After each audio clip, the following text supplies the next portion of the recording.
Oh, ladies Yeah. and gentlemen, welcome to Godsfall. Last time we left off, we were beginning a hot pursuit between our fine party and the anti-theods. They're coming for you. We have an anti-theod rocking a big old staff with a crystal at the end, and flanking him are a few knights. They're coming at you on horse. They're coming at you on foot, and it's going to be a chase to see who gets there first.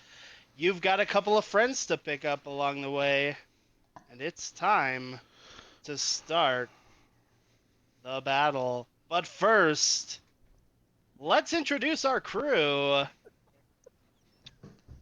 Starting with Ginsu, we've got Tanizan Talizar. Tell us a little bit about yourself, Tanizan. Well, I am Tanizan Talizar. I am the son of a noble merchant, and I am the god of vitality, which means I barely take any damage when anybody hits me, and I have a lot of health. I am also a fighter by trade, and yeah, that's about it. Fair enough. And now that he's popped up on the screen, we've got the mighty 40 Gritsta. Let's hear from you, buddy. Well, thank you, Device. It's such an honor to be here.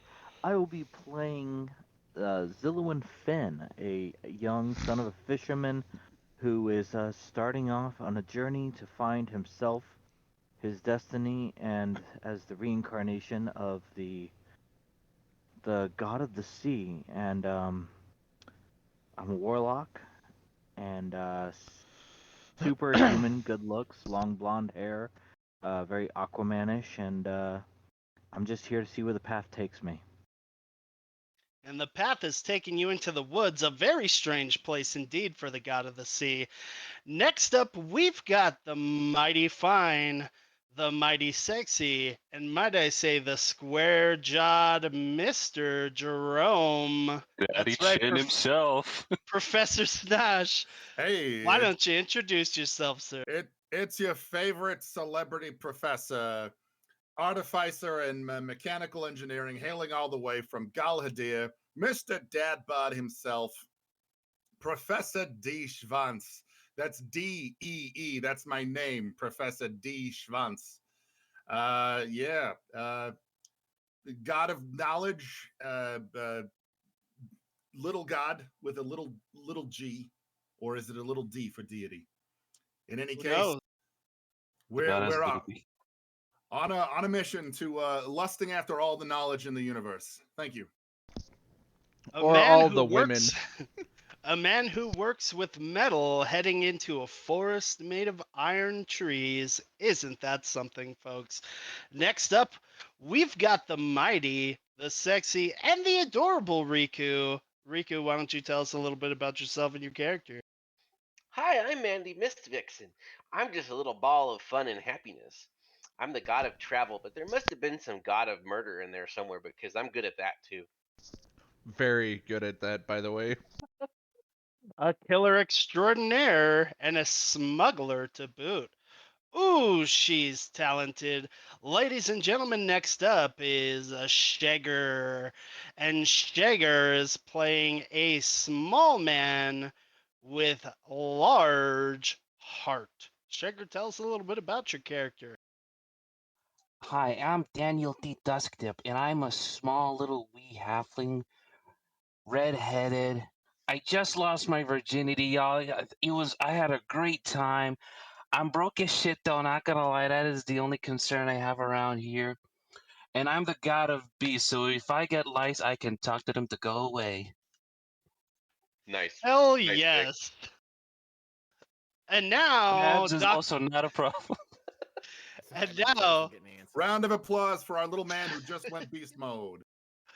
Dr. Asscrack himself. That is one Victoria MD. Tell us a little bit about your character, sir.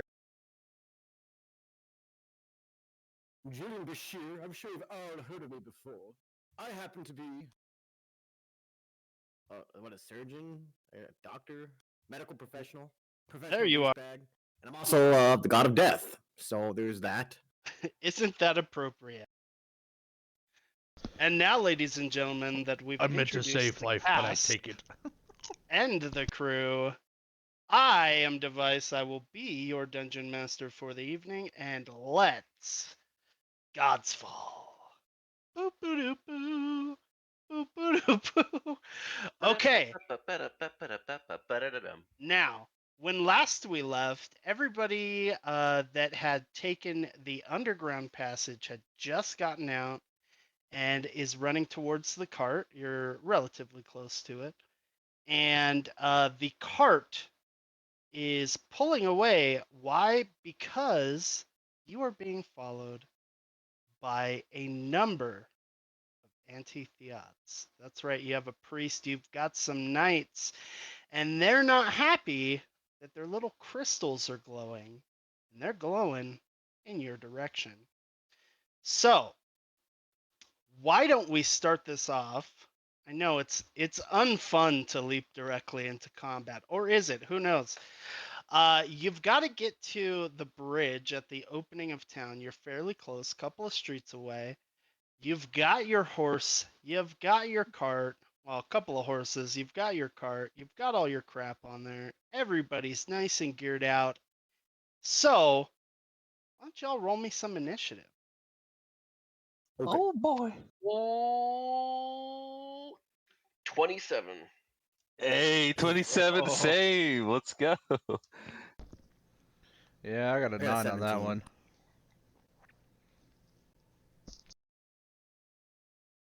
14.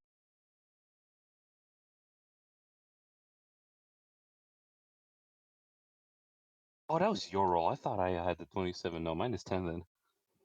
Shit. Ah, Ah.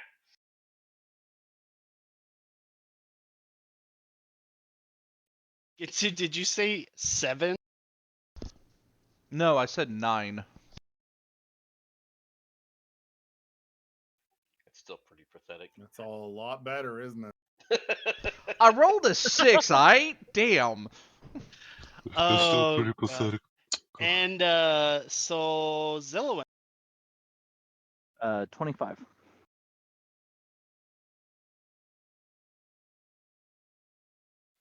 Okay, give me 1 sec so that I can add the rest of these folios into the initiative roster.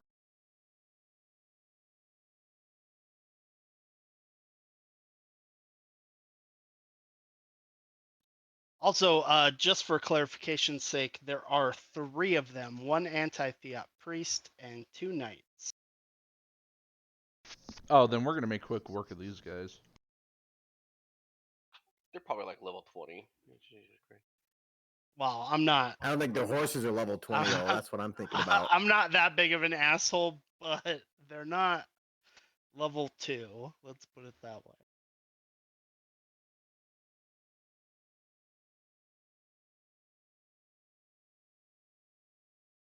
Remember, everyone, the anti-theats are the ones that actually destroy magic. That's the specialty. And if we're going to encounter Bane swords, this is one likely place where we might find them.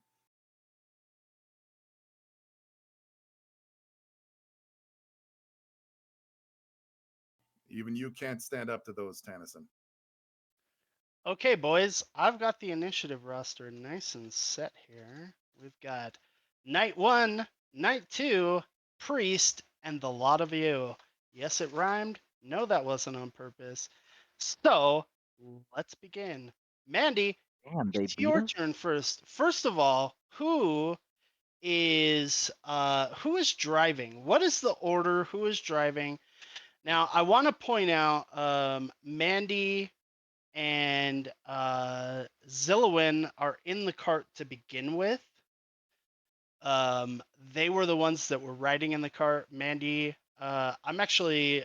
It doesn't matter because you're going first, but I'm going to give you a +1 to your initiative bonus because you are on a fucking sugar high. Jesus.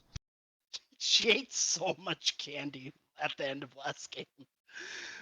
It literally doesn't matter though. You far outstrip almost anybody else except Zillowin right now. Zillowin's driving. Mandee, you're in the cart. Everybody else, you have to get to the cart here so that we can start taking off. The knight and the priest are at the other end of the street, with the other knight about halfway down the street. Now, that sets things up. You guys are right at the turning point of the street, turning out into the big area. Mandee, it is your go, your decision. What would you like to do? Did the priests and the knights notice us yet, or they're still searching for the source of the glowing? No, the priest basically called out, and then you guys got all spooked, and essentially were the only other people on the street, and it was like, yeah, that's them. Let's Oh, go okay. fuck those people up.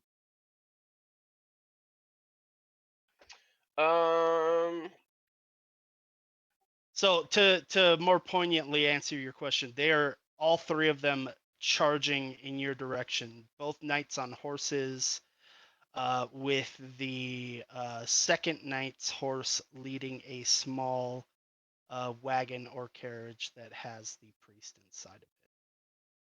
1 second. I'm just gonna- Did I hear the coppers back there? No, sorry, it was my radio.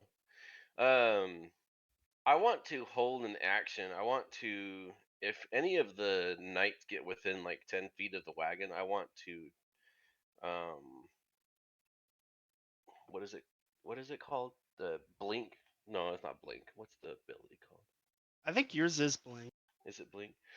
I want to blink onto like the back of one of the horses. Like if one of the knights comes up to the wagon, I want to blink onto the back of the horse and stab him in the neck. Okay. Always go for the jugular. But that's if they approach the wagon. If they come up to the wagon, so. Okay, then the next up would be Zillow.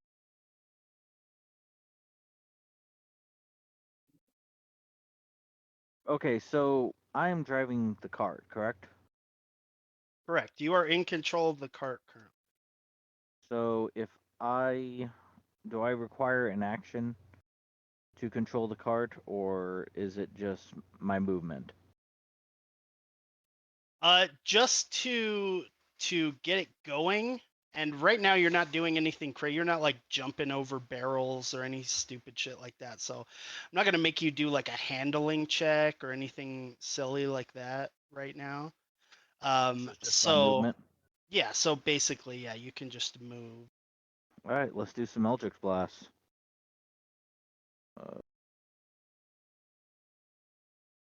One second.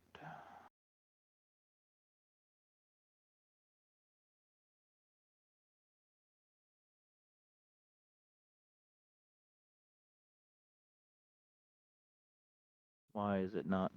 Oh, there we go. Okay. Oh, we're gonna start off strong with a nat 1.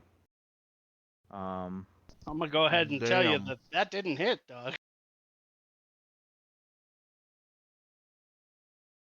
I believe I have 2 right now. No, I only have 1. So that's it.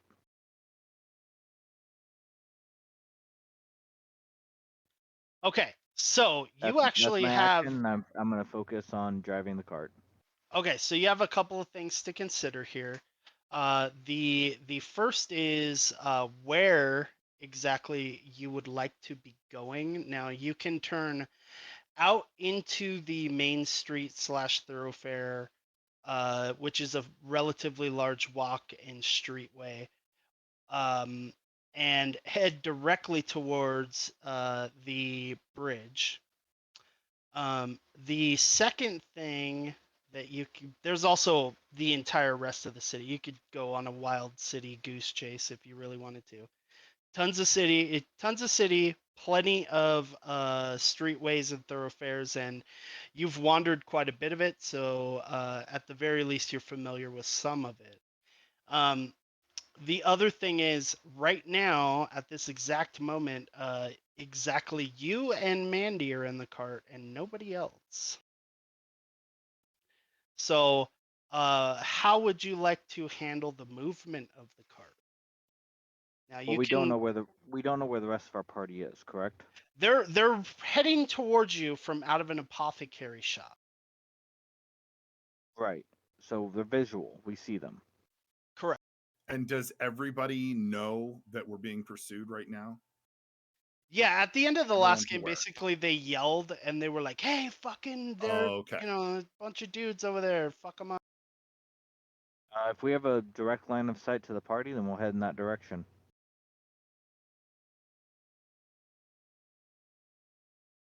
Okay, they're not too far away from you guys. They are behind you, so you would have to turn around, or you can Oh just no, if they're behind us, we'll wait just for hold and them. wait Yeah. for them to catch up.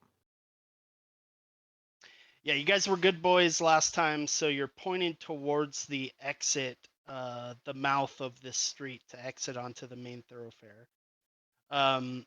So in that case, then I will hold your movement until everybody's in the cart, which brings us to the next in line. That is the priest.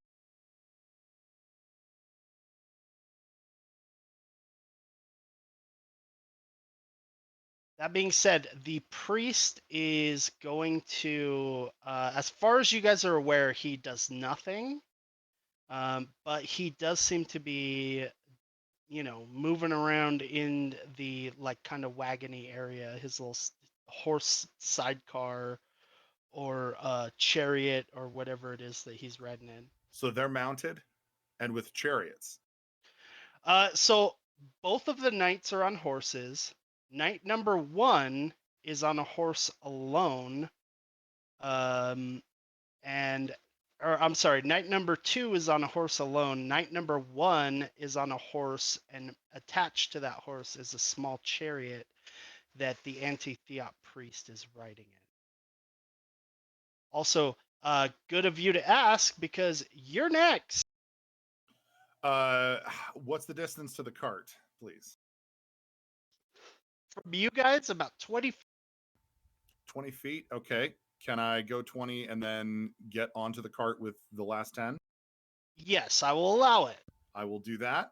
And then I Okay. will spin round, right round, baby, right round, and pop a shot off at the horse that the knight is riding. Okay. Like a record, baby. Right.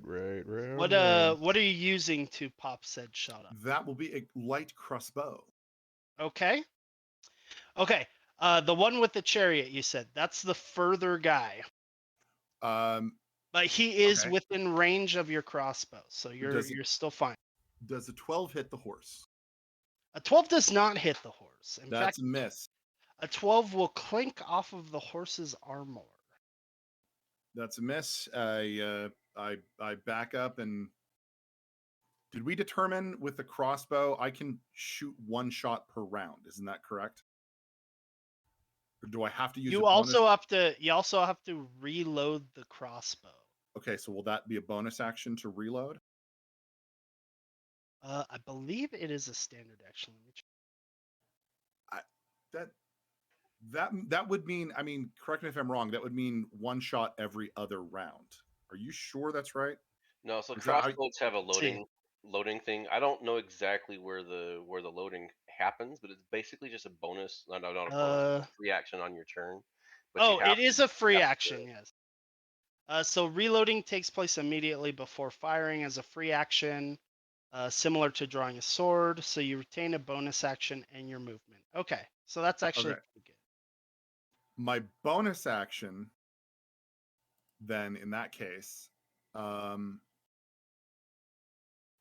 I deploy my my flying homunculus.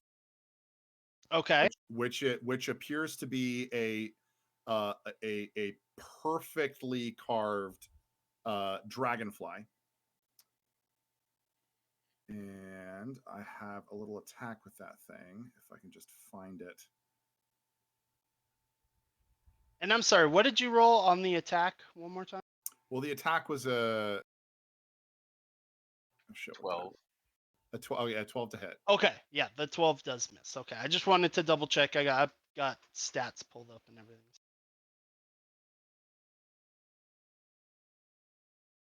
All right, homunculus servant. So the little flying dragonfly has a ranged weapon attack called Force Strike. You would attack your spell attack modifier to hit range 30 feet. One target you can see.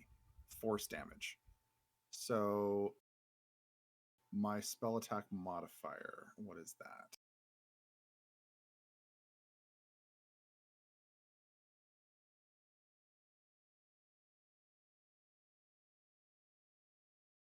My spell attack modifier is +5, so Goddamn. 20 plus 5. Does a 9 hit the horse? It does not. That's a second fail. Okay, then Uh, the A worse attack worse- does worse not hit. hit. So 40 feet of movement. It's gonna fly up and then back out of range as much as possible, and that's my turn. Okay, perfect. Now, next up, we have one of the knights. We have one of the knights, and let's see here. Okay. He is also going to pull. Wait, he doesn't exactly pull a little crossbow. He pulls a heavy crossbow. Damn. That is a 2. He's holding it with both hands, steering the horse with his knees, and he is going to make a little roll here for you. Device over here rolling 19 and 10 respectively. What the fuck? No, It's coming to ignore kill that. you. That was me. Oh, okay. Sorry, I was trying to set up a macro. Well, it wasn't a terrible roll. But he sees the professor deciding that he wants to attack his buddy knight. And so he pulls a large crossbow out. On his way to you, he is charging towards you. And he will hit, I do believe, with a 19. Unless your AC is higher than that, Professor. You're not pushing your talk, Snosh. I'm wearing a vest and suspenders. I don't think so. Okay, fair enough, fair enough.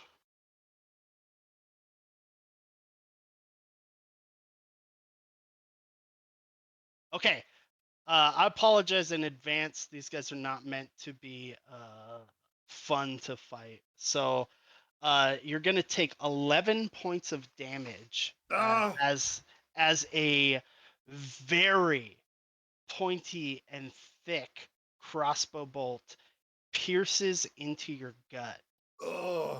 Ugh. Sick. It is fucked. And Ugh. on top of it being real shitty, There goes.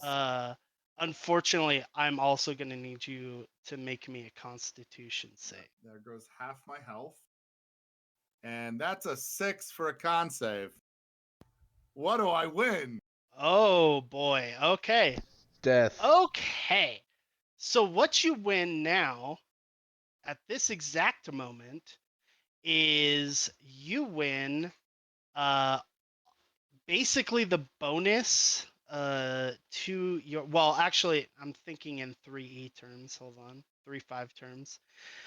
You are at disadvantage for all of your reflex and wisdom saves. Wisdom, reflex, and int saves for the time being. Wisdom and intelligence? Wisdom, reflex, dex, wisdom, and intelligence saves. Okay. I'm already. So, question. Just I'm already the save. I'm all. Oh, just the saves, not the Correct. checks. Not the checks, just Got the it. save. Okay. How long does that last, please? Uh, Or don't tell me. I don't care. until I tell you that it has stopped. Okay. Next up is knight number 2. Knight number 2 is also not happy that you fired upon him. And but fortunately, knight number 2 is not as hot-headed as knight number 1. He will not be firing at you. He will, however, be firing at the gentleman who is driving the wagon. Would that be me or Dandil? That will be you, sir. All right. Does a 17 hit your armor class? Hits. Armor is 13. Okay. 1 second. Not sure any of us have armor yet. At least I don't. Oh, we're level 3. Okay. You are going to take 12 points of damage. Oof. Yeah, they're not good. They're not good boys. They're not good boys. Okay. You are checked cleanly in the right shoulder. Your right arm goes limp, and you still have control of the reins with your left, but that fucking hurt. It It did. digs nice and deep into your shoulder. This so as a differentiation, there are 2 knights. One of them in a shinier, more chromatic kind of glossy plate mail, and the other one in a darker, grimier looking plate. That second one being knight number 2. He is a little lither and a little more grungy looking, like he's living on the streets almost. The other guy looks almost paladin-y, except paladins, aren't really a thing right now in this world. So, the cleaner looking gentleman hit you. I will not be requiring you to make a save check at this point. Okay, that takes us past the knights. The knights, however, move through the streets. They are charging on their horses. They are getting close. They will arrive at you next turn.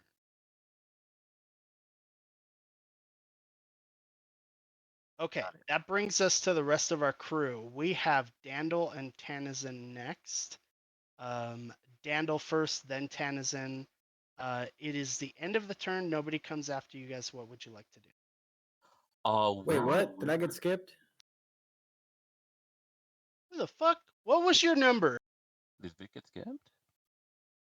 I did skip Vic because he's not on my list. What was your number, yeah. Vic?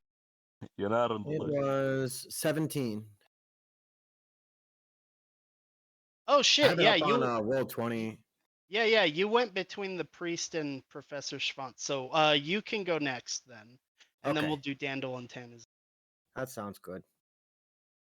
Oh, did we lose somebody? Oh, I think Glitch just went off cam. Okay.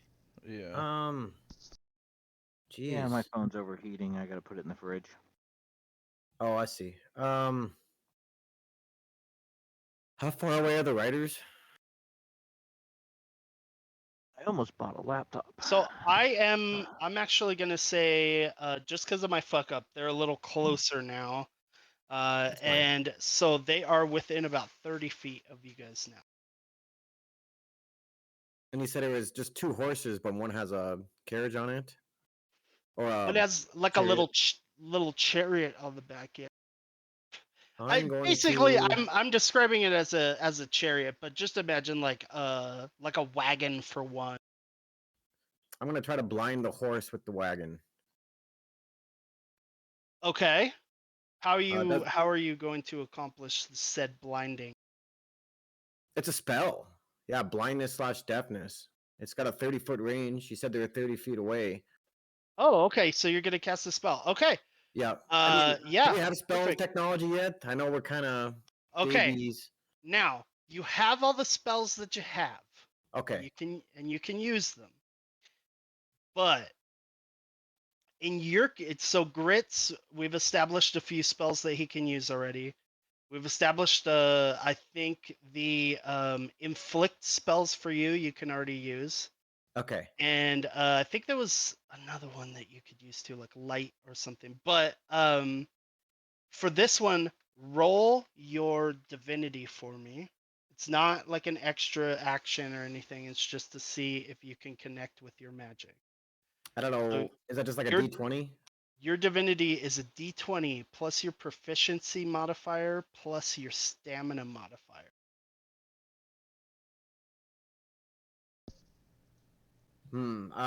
Stamina?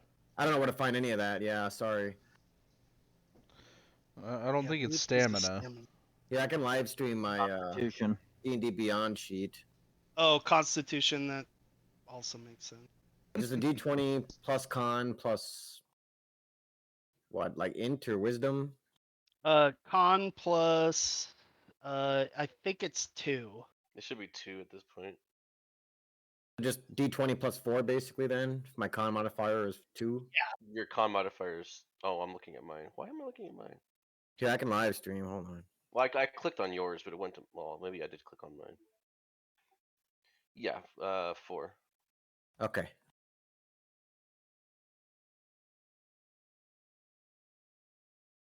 Oof. 8. Okay, you don't manage to connect just this time here.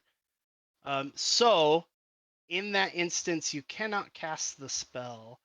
However, you still have that action up. Would you Okay. like to do something else? Yeah, I'm gonna try to. Yeah, yours Right. is Constitution. I just had to. I Okay. had to literally download fucking Adobe Acrobat Reader so that I can That's okay. fucking read the Godsfall. In that case, I'm assuming the professor is within like touching range. He's like standing right next to me. I thought, right? As long as you're in the cart, yeah. So if you use your movement action, you're good. I thought the professor was coming out of the potion shop. Was he in the cart? He used his turn to go to. Oh yeah. I guess I could run over there. Yeah. I mean, I got to get to the cart anyway, so I'm gonna run over, hop in the cart, and then I'm going to try and touch cure wounds. I don't know if that's one of them that I've learned yet or not. Okay. Do I need to roll the D20 again or no? Yes. Okay. Until we master our magic, we have to keep connecting to our divinity. I'm gonna be doing that a lot because I got a bazillion spells level 3. I think I got like 9 spells. Okay, so 17 total. That works. So you're Okay. good to go. Okay. I'm gonna lay my hands on the professor, Gross. pull the arrow out, and I retch up some blood. go ahead and try to give him the old healing hands. You've got magic hands. You just got 12 points of healing, buddy. It's more than you took.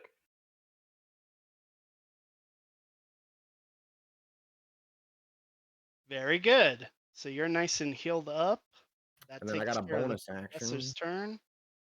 And the doctor's turn. And Thank you, you man. said you Thanks, ran bud. over to him, which means said- that you are now also in the cart. You Yeah, said 12 points. 12 points. Yeah, that was my main action. Holy shit! Yeah, I'm a good boy. Holy shit, doctor. Thank And you. then I think I got a bonus action still, right? You can take one after a spell. Yes. I would like to point something out. Now, literally none of you guys have ever seen healing magic. Okay. In fact, nobody's seen healing magic for over 100 fucking years. And so when you pull the arrow out and like open his shirt to check on the wound, you hear just rage coming from those knights and that priest. They are now more sure. They were coming over to like harass you guys. Now they're coming over to kill you guys. You're welcome. Would you look what you've done?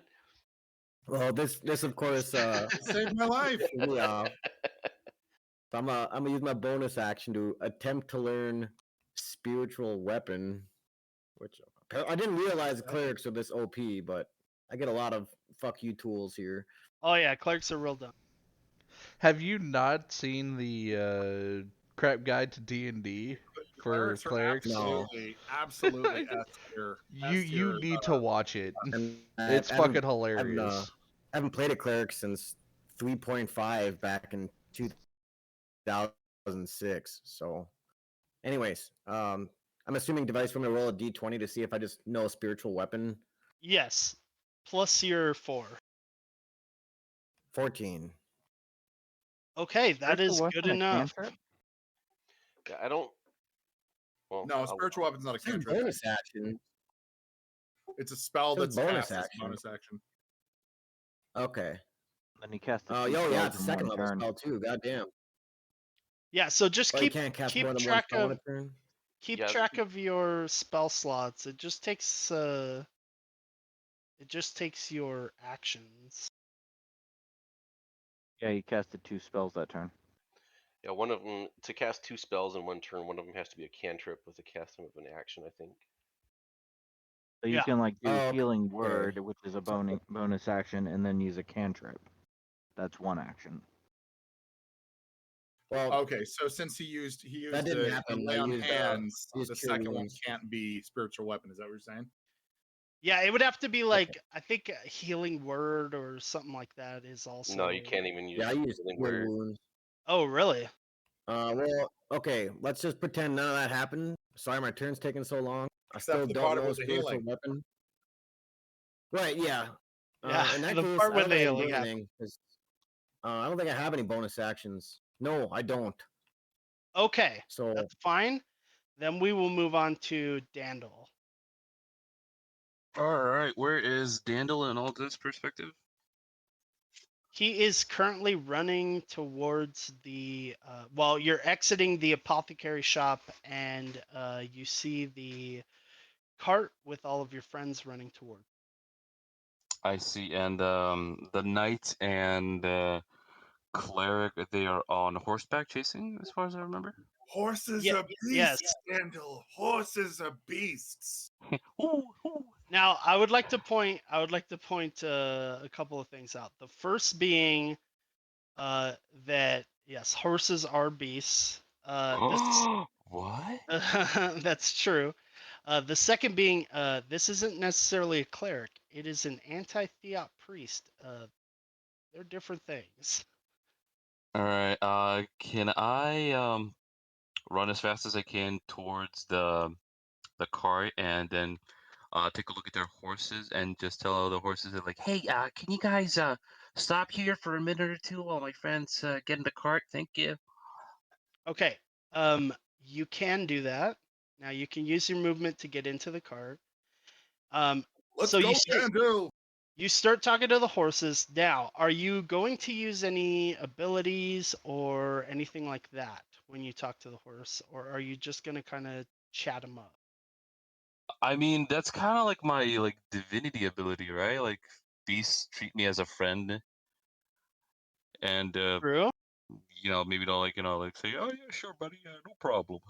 I don't know, something So, to that regard.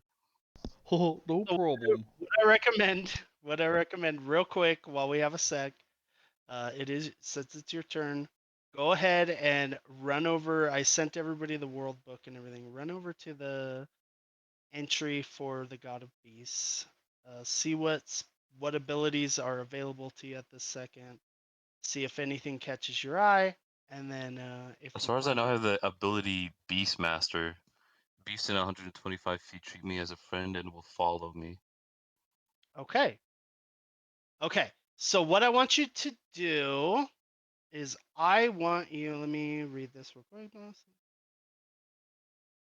He tells the horses to stop, and then I just start picturing those 2 idiot Gallimimus standing there. We stole the chiclets. We got gum from the store. Hey Vic. That's great. Hey Vic. Okay. I don't know if you know this, but as a cleric, you actually get to retool your spells after a long rest. So if you find any like bonus action cantrips you want to add, you can later. As a cleric, don't you just know all your spells? Well, you You have to have to choose. prepare them. Yeah, you have to Oh, that's prepare right. them every day. But yeah, he's basically praying to himself, and you know. Okay, so currently, Shager, these horses, these are war horses. They're currently hostile towards you. Now, according to your ability, creatures hostile to the god's friends will cease hostilities when the god of beasts makes themselves present. I mean, So, as you have done that, the creature is no longer outwardly hostile. They're now essentially neutral, um, which is a latent ability, right? Part of your thing. So, in talking to them, you can make me a persuasion or animal handling check. Either one will work. To animal get handling them would be to help you. that would be a 23. Lethal Cyclones. Jesus. Okay, so you essentially these are two radically different horses again. Just like the knights, one of them is a white stallion pulling that little chariot. The other one is a trashy gray mare, strong, but clearly been used as a beast of burden for a long time. Very gritty, and They did the both of them gritty. What? both of them kind of look at you for a second and then slow down to just a light clopping from an all-out charge, and they go. The grittier one goes, "Listen, boss." You can tell now that it's female. It says, "Listen, boss. Um, I'm still at work, so I gotta at least pretend to do what I'm supposed to be doing. Okay. So, what we're gonna do here is we're gonna chase you at about half speed, okay? If I don't do that at the very least, this guy's probably gonna cut my head off. He's a real bastard. Oh So, shit. uh, I'm coming. I'm a coming." And the other guy's like, "Yes, yes, this is probably a good idea. We'll be coming at you, um, but we shall be coming at you, uh, you know, post haste and all that." All right, just take your time. All right, if you want to take like a cigarette break or something, you go ahead and do that. Okay, like I know Yeah. you're on work, but you're entitled to breaks. I'm sure that. Okay, bye. And so the second horse goes, uh, "Oh yes, Tildy, look at that! Look at that snake crossing the road." And then both of them and the other horse is like, "What?" And then he goes, "Oh, yeah, yeah, yeah." And they both like kind of rear up and whinny for just a second, just to kind of slow the momentum. Uh, and it is now Tanizan's turn. So basically, Tanizan, you saw the halfling jump up, and he's like, "Hey, you just want to not do that?" And then the horses are like freaked out for some reason. That's, Alright. that's what you see. Alright. So as this happens, I'm just gonna be like, I don't know what the fuck is going on, but I'm getting in the cart. So I'll make my movement to the cart, jump in the back, and then I will ready the dodge action just in case they decide to shoot at me. Very good. Which leads us to Cause I Zilla. forgot to pick up a fucking ranged weapon. Well, fair enough. You could throw a sword, but you don't have many of them. Yeah, I'm not Uh, doing that. that leads us to the hold of Zillowin's turn. He is going to take his full movement the fuck away from everybody now that you're all on the cart. And that brings us back to the top, which is Mandee.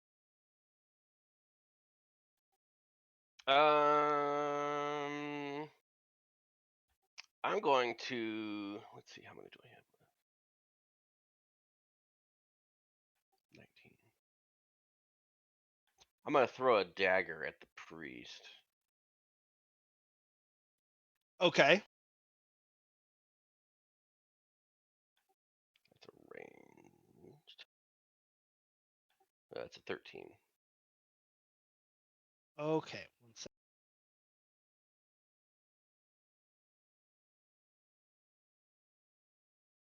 Okay. You throw the dagger.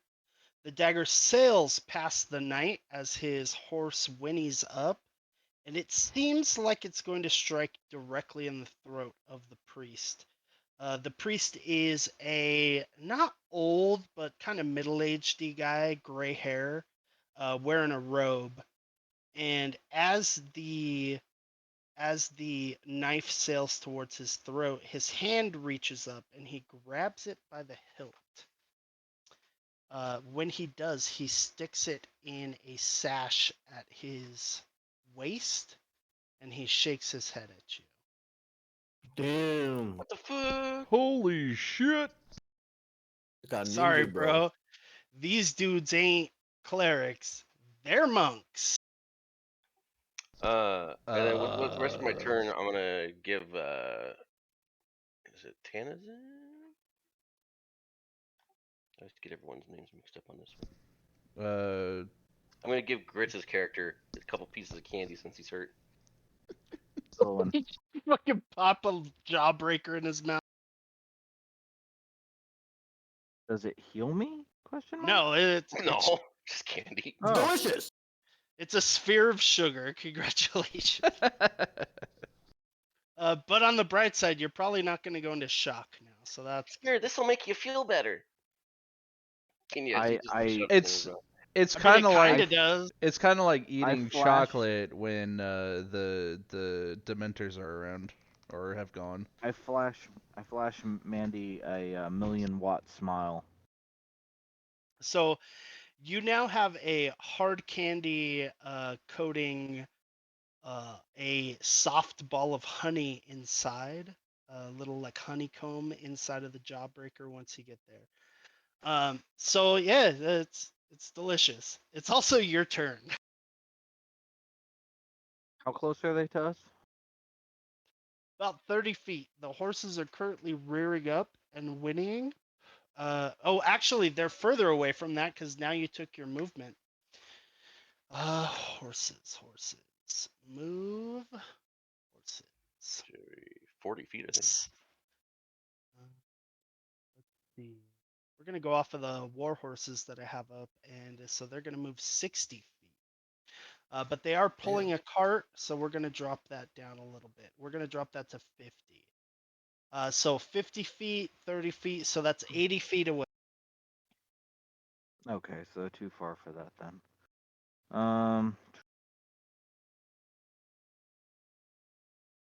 Wash, rinse, and repeat. I mean, I'll shoot at the knight that hit me with the arrow with another Eldritch Blast. Okay, so you are shooting at the slightly further knight. Well, I have 120 feet, but I rolled a 2, so a total of 8. Not doing Okay. great. For the second time, a blast of eldritch magic fires out, and you see, as it sails past both, all three of your targets, the crystal at the end of the anti-Theot's. Sorry, I got the hiccups a little bit. The crystal at the end of the anti-Theot staff, it absolutely flares into life as your missile passes it. And you hit the reins a little bit with your remaining good hand, and the horses will clop out again, going as fast as they can. All right, I'm going to also throw the reins to Dandil, and I'm going to move to the back of the cart and just prepare for any type of boarding action. Yeah. Okay. Okay. Next up is the priest.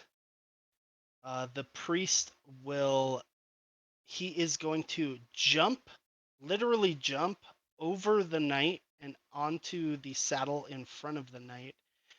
He hits a switch that disconnects the chariot from the actual horse saddle, and he just fucking tells the horse to go, and the horse does. In fact, Dandil, you hear this horse go, "Sorry, boss, sorry," and then it starts heading your way. Oh, come on, guys. Not cool. And the priest goes, "Too slow," and they start heading your way. They will. He should be there soon. Now, next up after that, he says too slow, and then he points at Mandee and he goes, "Halfling, you're dead." Next up is Julian Bashir. Okay. Now is the time for blindness to work. I'm gonna try to blind this horse. Oh, is he within 30 feet? Yeah, this particular one has just charged towards you, so yes, it is. All right, I'm gonna try to blind this horse. It'll be hard to chase if he can't see anything. Poor fucking horse. All right. Yeah, I'm hoping he eats a big shit sandwich. Sorry, horse. So Eh, I'll it just is roll a what it is, d20 man. then. Homeboy's just doing his job. Yeah, +4. 21. That fucking works, man. You are able to cast the blindness deafness spell. What is the resistance against that? Pretty low. Looks like 13.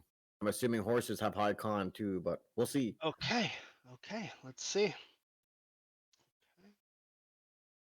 And what is your con save? The horse is not blinded. In fact, as it continues charging towards you, it blinks its eyes very, very, very rapidly. But then it kind of shakes its head a little bit and continues in its path. Okay. Uh, Um, for everybody else, there is a very small visual cue from the spell. Right in front of the horse's face is a little pop of light, very bright but very small, localized in front of the horse's head, and it just kind of pops like a real quick firecracker. The horse shakes it off, but that doesn't stop it from being kind of amazing. Again, magic is fucking crazy as shit to see, even to you guys who are made of it at this all right, so I still can't use that other spell's bonus action. So I think that'll be the end of my turn. point. Okay. And so the end of your turn brings us to another turn. That is the professor. So the professor, watching this flash of light magic that the doctor put out, he looks at it and he really, really looks into the light. And in his eyes, the professor sees like matrix numbers, like ones and zeros and ones and zeros. And this inspires me. This inspires me.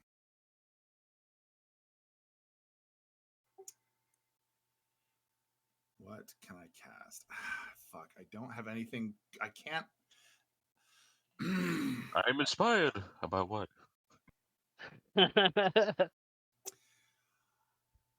Okay. So, device, maybe you can advise me. Okay. In game, in lore,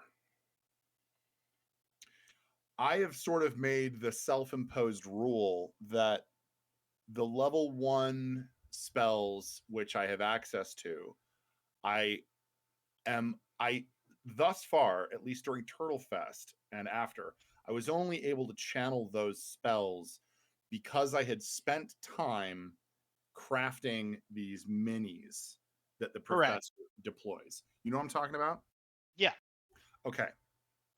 And back during that, when we were playing those games in Turtle Fest, I had picked out a certain number of minis because of the time it takes to like spend time crafting them. And so because of that, I only have minis that are associated with certain spells, but I'd like to try to attempt a spell that I haven't crafted a mini to channel it through yet. Does that make sense what I'm saying?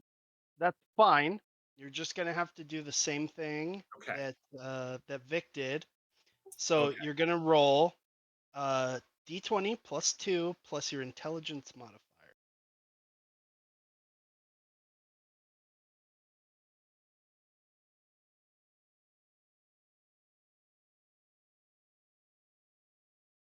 That'll be a 14.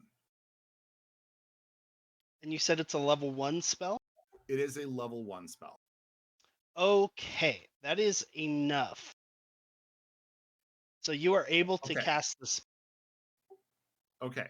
Though I do not deploy a mini insect for this spell, as you all have seen the professor do, he's looking at the magic light that the doctor sparked and reading the math in the light, and takes the math and puts his hand on his own like notebook that he always scribbles all those numbers onto, and you see the notebook, like everybody who's like watching sees the notebook kind of like light up, and from that light a spell is cast, and the spell is heroism. It is a level 1 spell.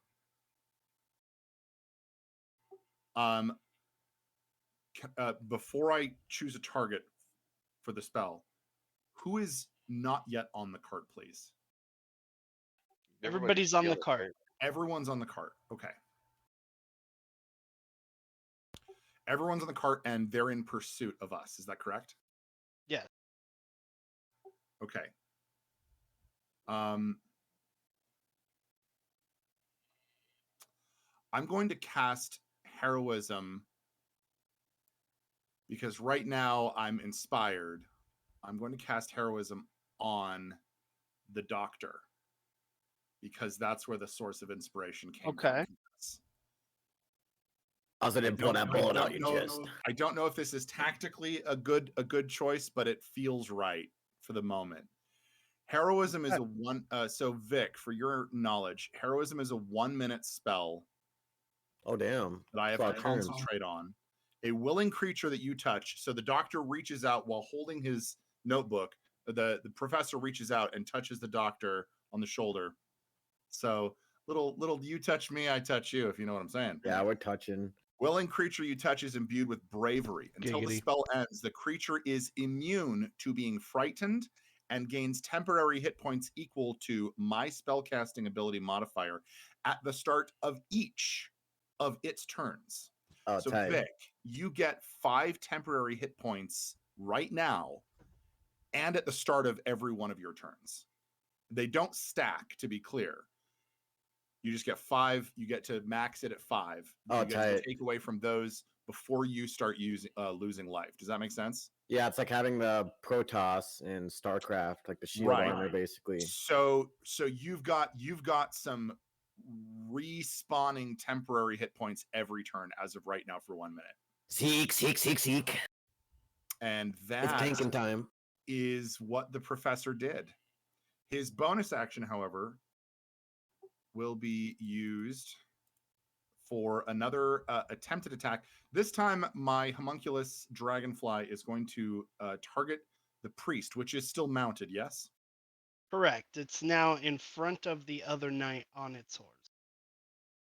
Infusions, homunculus. Okay. The force strike spell attack modifier plus a d20. Does a nat 20 hit? Damn. Oh, it does. What do you know? So nat 20 on the attack roll. It's a small attack, but the the dragonfly, also channeling my own inspiration from the doctor, from what I saw, lets out a blast and targeting the priest. It's going to do 2 damage. 2 force damage. You got him. Hell yeah. You did get him. Rolled the low number on the damage die, a 1, so I just doubled that. Okay, well he takes a nice hit to the shoulder. Can I roll again, or should I just leave it at 2? I would well, that's up to you. Do you have any abilities to re-roll that? No, that's okay. Two damage on a crit. That sounds fun. That sounds fun. And then the dragonfly continues its movement 40 feet flying to Well, stay as far out I, of range from them as possible in the I will direction that give we're moving. you guys the option. Now, it's up to you guys, okay? But from this point forward, would you like to have double crits? So roll one die, double it, or would you like to have Give it to the next person. double dice crits? I generally go with the first one. I usually go with Double the double damage. dice. Roll the Okay. damage Double again. dice. Okay. I'm on the fence. Does that mean roll Um, twice or double So- the So I think The way- statistically they're the same. Weirdly enough. yes, but it's up to you guys which one you guys want to do. It sounds like people are leaning double dice, which is fine. So roll twice, add them up. That's the damage. Okay, well, what do you know? I rolled the max on a d4 on my second roll, so 1 + 4 force damage on the priest. Okay. Five That's better my than turn. 2. So he takes 5 damage instead of 2, which is Right. significantly better. You wing him pretty good in the shoulder. And then He does not look pumped about it. for movement again, the dragonfly is going to move its max flight 40 feet in the direction that we're going to try to stay out of their range as far as possible. Okay. And luckily it flies, so it can fly over buildings instead of going the street direction that you guys are, so it can keep up. Go. And that's it. Okay, very good, very good. Hey, thank you, Doctor. That was very inspiring, that magic you did there. Thanks, boss. Here, I don't know what this does, but now you're a hero. You're my hero. So next up is knight number 1. Knight number 1 is going to fire a crossbow bolt, and he is going to fire that crossbow bolt this time at the doctor. The Oh, shit. doctor appeared to do some healing magic, and so it's time to party, sir. That is going to hit, and you are going to take a little bit of damage here. Not a lot of bit of Yeah, damage, hit me with but a it. little bit of damage. So you're going to take 8 points of damage, but which is actually only 3 because you have those 5 temporary hit points. Yeah. Which you're going to get back at the top of your next turn Oh anyway. yeah. It's tanking time. But this is the grimy night, so Monsieur, I would like you to roll me a Constitution check. This Looks guy's like been rubbing his 17. arrows all over his chode. He's been scratching his gooch. He's got like What'd toilet you- paper stuck up there, and he's got to scratch it off. The arrow vaguely smells like cheese and almond. Smells like bleach. Okay, you said 17? Yeah. Okay, so with the 17, you can feel some sort of toxin or something attempting to enter your bloodstream, but there's something about your body. Something that maybe even you don't understand yet. Part of being a And rich guy. It's my when sister's white male privilege. it's just you've done so many drugs in your life. Something about you being you that means that when the toxins flow into you, your body just kind of doesn't care all that much, and so you feel a little buzzing sensation, but not much else besides that. You've actually smoked some stuff that gave you a similar high to this, and Oh. it wasn't bad then, and it's not bad now. That brings us to the other knight, and this other knight, once again, is not happy with Mr. Gritstub. Zillowin, Yes. what is your armor class? 13.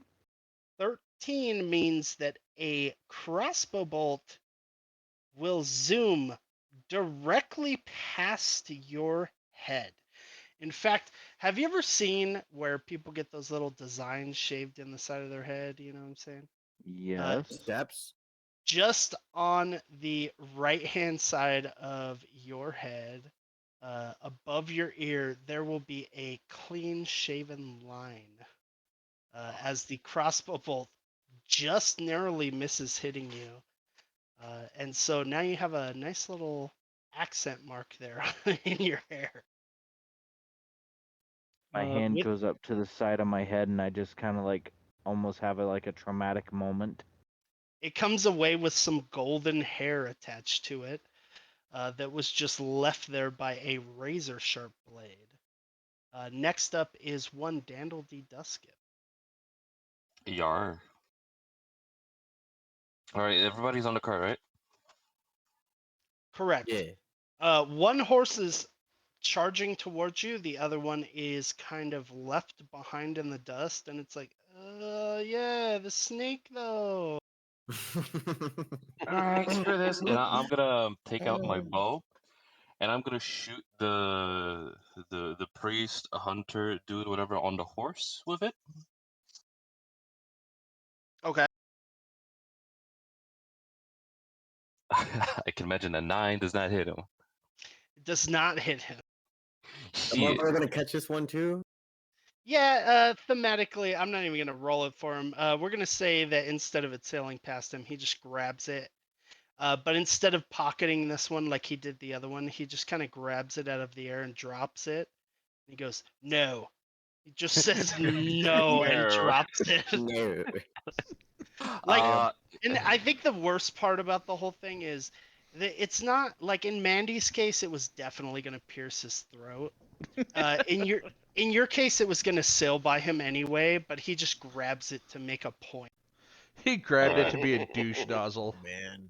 do I still have enough movement to like get the horses running, or say to like let's get the fuck out of here? You know, the ones on the cart. Yeah, you can. You just kind of, hey, you fucking guys want to speed up a little bit or something?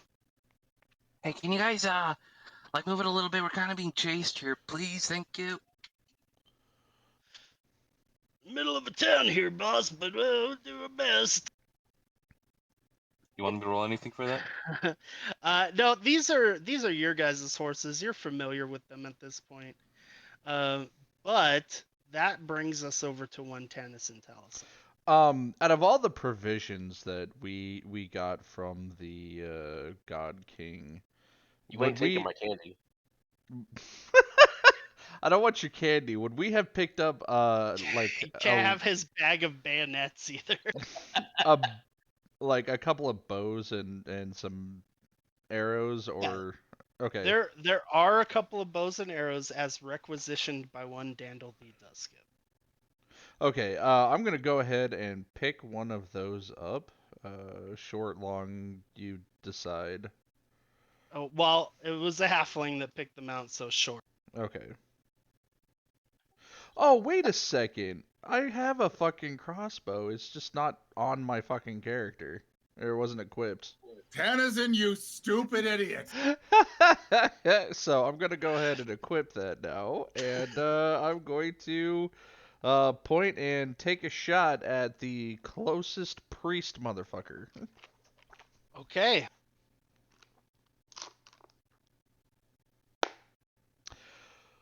Oh, Like a like an absolute fool, I thematically used this gentleman's reaction to grab an unnecessary arrow out of the fucking air. yeah, 23. So he cannot grab this particular arrow.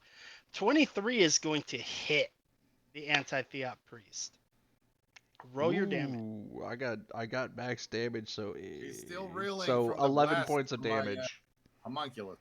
Ooh, 11 points of damage, and right in a little spot on his robes, a little spot that is singed, uh, with a little pin in it that was fired out by a homunculus.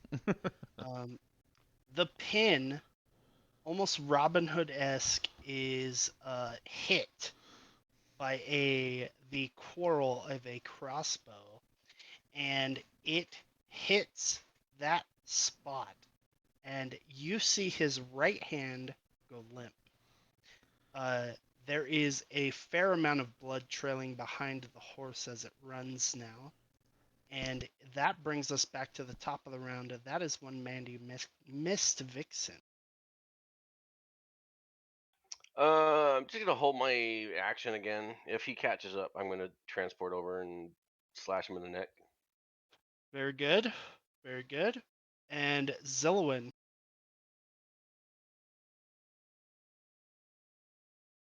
All right. The one that hit me was the clean one, correct? Correct. All right. What's the range? What's the range to him? At this point, they are at about 80. All right. I'm going to use my bonus action to cast Hex on him, Okay. and I'm going to Eldritch Blast, and hopefully this time it hits something. You're gonna That'll make it work. 3 Alright. to 3, Zillowin. 24. Oh, that hit. All right. And that is 7 damage, and for the Hex, 4. So I'm just going to take a second, and I'm going to look at my hair in my hand, and I'm going to clench it, mix it with the blood coming out of the wound from the bolt, and I'm going to stare at him, and I'm going to just release dark energy at him until he's cloaked, like he's surrounded by like a like little shadow fish swimming around him. And then with my other hand, I'm going to throw another necrotic bolt at him, and then have the fish like attack at where the bolt lands. Okay. It hits him. He takes a good amount of damage. It seems to hit him like a punch almost. And after it does, you guys hear him. They're a little bit far away, but you guys hear him go, "What's this noise?" And that brings us to next in line. And if I can, I'm going to scream back at him and be like, "It's the sound of the deep!" Like a merman over here. I mean, basically. That's cool. So next up is our priesty friend here. He will be charging at you guys on the horse. This time there is nothing that it's pulling, and so it will be heading at you at I have some spells I have to mostly make them count. mostly full speed. Now this horse is still not going exactly full speed because Dandil's its buddy, I guess, kind of. And So it asked. basically, it's not sprinting. Right. It's not going full out. So it gets within about 20 feet of you guys. But so this particular guy is gaining on you. But the monk in this case is going to jump off the horse as it gets close. Now, that being said, he will be moving through. First of all, who is on the back of the wagon? I am. The Wherever very the and I professor is. I also said I was on the back preparing for boarding action. okay. So if you are in the back, like half, we'll say, of the cargo area of the wagon, you may make me a attack of opportunity. I don't mind. You guys can all fucking, there can be up to 4 people back there. It's a big, it's big enough wagon for that. But he jumps off the horse in a fucking crazy man leap, and he is attempting to board the back of the wagon. Question: Answer. Does his movement within 20 feet of us trigger Mandee's held action before the leap? Uh,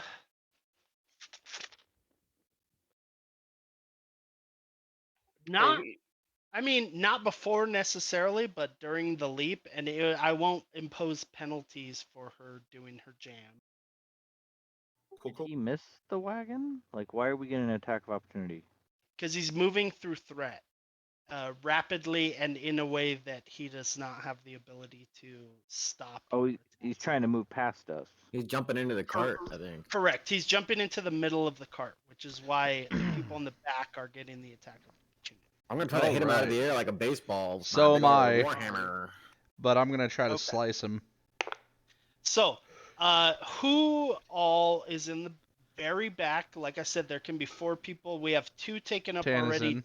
Dr. Tanizan. Who else? So That Mandee I was was in the front. back. I was just gonna say, I was assuming the professor is back there. Mandee is going to be able to take her teleporting action anyway, so she's at the front. Well, when you say the back of the cart, that would be the place that's closest to the pursuers, yes? The portion, yeah, the part that's closest to the exit area, the back of the cart, the Yeah, furthest I would away from the horse. exclude myself from that. I think the professor would have moved to the front, trying to frankly use Tanizan and the doctor as a meat shield. If I'm being honest, which I usually am not. I'm Okay? the perfect meat shield, so I'm usually very not honest. If I'm we're pretty being tanky honest. right now too. Well, 2 turns ago, I took up position in the back of the cart, so. Okay, I got so then Tanizan, the doctor, Zillowin, and there's room for one more. Now, you don't have to be back there, but there is room for up to one more person. Okay, then it sounds like it's those 3. So those 3 can make me attacks of opportunity, basic melee attacks against the monk. I got a 23. no way. I have a 20. 21. Okay, fuck all of you guys. They all hit. Now, before you roll damage, Mandee, you took a held action. It is your fucking turn. You get to do your jam first. Cool. 25. Nice. Oh my god. Well, if those assholes hit, you definitely did. So, Your life. Damage. you This guy's so fucked. you fucking just disappear from the front of the wagon. Reappear as this dude is basically lateral, flying through the air like Emperor Palpatine, fucking enraged at Spinning Samuel around. Jackson, like wah! Like literally almost like it. Imagine the fucking the lightsaber as a staff instead in hand, one glowing end, and he is sailing towards you guys. You basically land on his back, sitting between his shoulder blades, legs to either side of his neck, and you can take your attack action, which you will be successful at. Yeah, it was a Roll me 15 damage. You seem very confident about that. 15? Oh my god. Damn. Jesus Christ. Okay. You don't quite get his neck, but you get a good dig into his chest as you reach around to do it. He kind of fights the blade a little bit, and instead of getting his throat, you get him in the chest, but you feel the actual point of contact between the tip of your blade and his chest plate as you hit bone. Damn. Now, Right. sailing. Now, bitch. I'm the god of travel, motherfucker. Sailing through the air as he is, however, and fighting you off, he is unable to fend off the attacks of your 3 allies as he comes in contact with the cart itself. The 3 of you also all hit. I would like you to roll me damage. So let's go. Let's go Doctor first, then Tanizan, and then Zillowin. Unbelievable. You said roll. Oh, it's not a crit though. It's not a crit unless you Yeah. did crit, which is So I rolled a 1, so I got 3 total. okay. So that's 3 damage. You fucking bash him in the leg with 3 damage as he sails past. Okay, Tanizan. Just got past, like, huh. I rolled an 8, so that's 12 points of damage. Fucking, oh, you're fucked now, buddy. And then he half-heartedly swings the fucking warhammer, but he's holding it with a pocket handkerchief and covering. That's how I've imagined him holding this warhammer And every then- time. By and the then- way. Is it Tell because it- it'll soil his hands?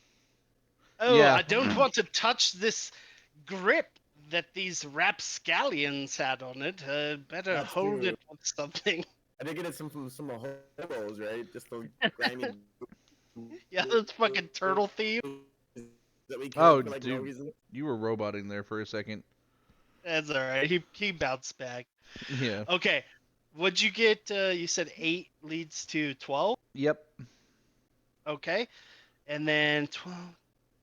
Just imagining in our Okay. spare time, Mandee playing with the Warhammer, like twice as big as he is. It's like, if I throw this, I can go through the air. Yay! I would not Oh, be my. surprised at all. And She that just leads us Thors to it. Zillowin. Zillowin, have you connected the tip of your trident, or is it just the staff portion? I have not. Okay, then roll it as a quarterstaff. And so essentially quarterstaff, and then when you connect the tip, you can roll it as, and it's never just the tip, but then you can roll it as as a trident.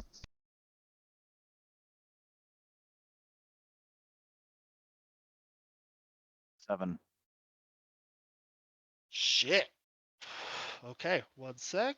Let me update my map. +1. here.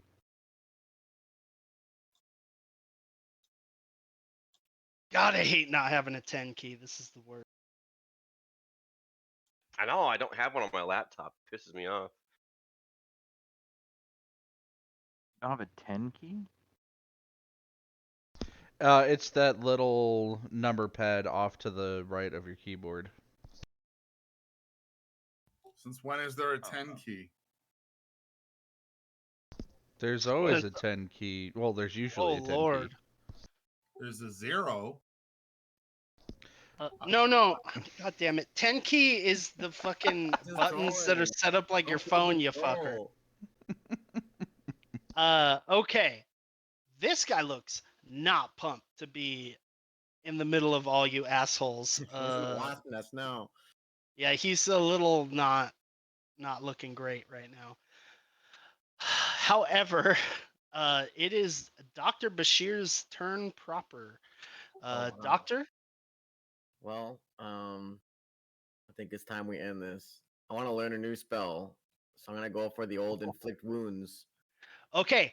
Now, once again, and I said this at the beginning of the combat, so I will reiterate here. The spells that you do not have to roll for are the inflict spells. Oh, tight. You can, as the god of death, it comes natural, as we that's say. great. So the inflict wound spells you can just cast. Now, that being said, however, you still got to touch the guy.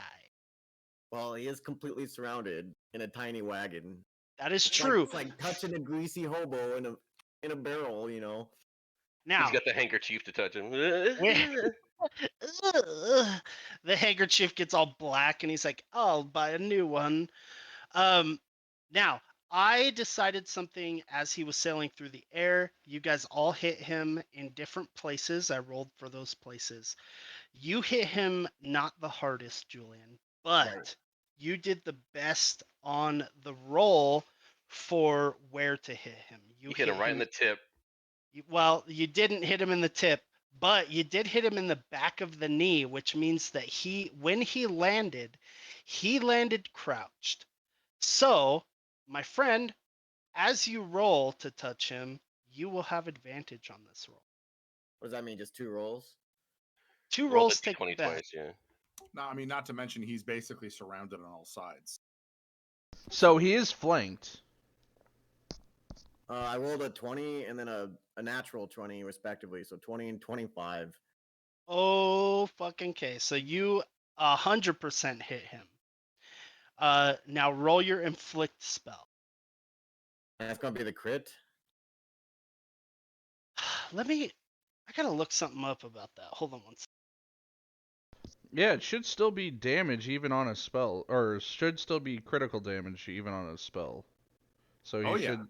So he course it should is. roll the dice twice. That's how it works for Okay, I mutation just had wizard. to check for this particular spell. But yes, roll the damage on inflict twice and give me that damage.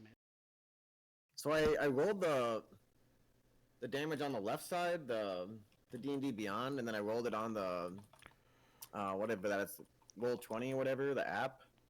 Do you see Okay. both of those? I do. So do I want to just re-roll the first one or just take the second one as a set of two? Do you see what I mean? Oh, I do see what you mean. I don't mind doing either or whatever you think is best. Let's go with the first one and then the 12 and the 18 for a total of 30. Sounds good to me. Okay, boys, you've got some decisions to make. He lands. Vic, I'm going to say something. It might be very fun. It might be harrowing. I don't know how you feel. How would you like to do this? Oh Yeah, man, he's yeah. crouched. So when he lands, you basically just set your hand on his back, shoulder, head, wherever it is you'd like to do that, and essentially rip what life remains out of him. How would you like that to appear? Oh man, I think I'm just gonna grab him by the head and it's just gonna cave in like a big bowling ball, like a watermelon. It's just that's gonna be it. Basically, I'm just gonna like Okay. reverse explode his head. So, basically, this guy lands in almost a superhero jump crouch. And when he does, Julian, having just swiped with his right hand, turns and places his left hand on the crown of this gentleman's head, which almost immediately seems to desiccate and dry out.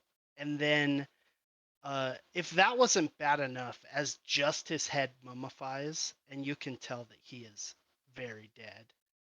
Um, Hey, is the everything all right back there, guys? the crown of his head Squish.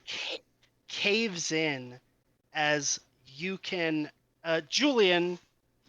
You'll know this. It almost seems like his bones hyper age, and Oh, brutal. and you can tell that there doesn't seem to be anything inside of the skull anymore to hold that skull up and together. And with that brittle skull, that desiccated flesh, the top of his head caves in. He drops his staff in the middle of the cart and he falls over. A dagger formerly lodged in the sash of his belt, wrapped around his priestly robes, goes tumbling out. You have formerly seen this dagger tucked into either the waistband or coat of one Mandee Mistvixen, and this gentleman falls. He is dead, dead, dead. That is 3 deads in a row. But he doesn't fall out of the cart because unfortunately, momentum is still a thing, and he falls forward, his head landing at Dandil's feet. Damn. Julian, we're gonna go ahead and say that's your turn, I bud. got him. Next up is Professor D. Shvantz. Oh, I got my temp HP back too, by the way. You sure did. It didn't regain you any HP, but you got that temp HP back. Thankfully. Okay. Okay, Professor, you've seen probably Okay. the most horrible thing your character's ever seen in his life. That goes for the rest of you as well. I'm gonna roll a Constitution check to help me decide on how the professor really feels about this. I'm rolling Constitution check because I want to know if he's horrified or electrified by what he's just seen. Can you please just pick a DC. Don't tell me what it is, and I'll tell you what my Okay. roll is. Yep. I already did. My roll is 7. Did I fail or pass? Well, I'd like to remind you. A fail would be horrified. Right. Higher, a pass would be electrified. I'd like to remind you that you're currently still poisoned, which means Oh, I'm this poisoned? isn't. Yeah, remember, you were poisoned by that bolt. It doesn't affect your constitution saves, but Oh, it's that's still right. coursing through your shit. That's right. Okay. That being said, this turns out to be much more awful than you imagined it. You've seen a human brain before. Well, probably a dwarven brain, maybe a gnomish brain. They're kind of second-class citizens where you come from. And you've seen what a brain looks like, right? You've been to Okay. the bio labs, so it's not all that weird to you. Right. What is weird is the flecks of bone that come out, the shards of flesh that have no moisture left in them, and the dried, desiccated, shriveled husk of what used to be a human brain that spills out onto the floor. These three things combined, as well as the man falling just absolutely beyond dead at your feet, uh, mummified essentially from the neck up, uh, bring the bile up into your throat. Now you don't have to puke. I But think because of the failure of the Constitution save, I think I like the. I think I it, want to puke. now I rolled to see what the DC would be. Okay. I gave myself a little modifier and then rolled to see either way what it would be. And you failed by more than 10. I think puking would be appropriate for this moment. Okay. And so in that regard, I'm going to go ahead and say your dragonfly can still act. Yeah, I feel that that's appropriate. But that is exactly how I feel the professor is in this moment, based on the qualifications that I asked for. The homunculus will. So this was a monk. So now there's 2 knights and a priest left. Is that correct? this was the priest. The priest Oh, this was the is priest. a monk. He is not a cleric. He's a monk. Got it. You've now in these moments, you guys have learned the anti-theot priests are much more battle monks than they are clerics.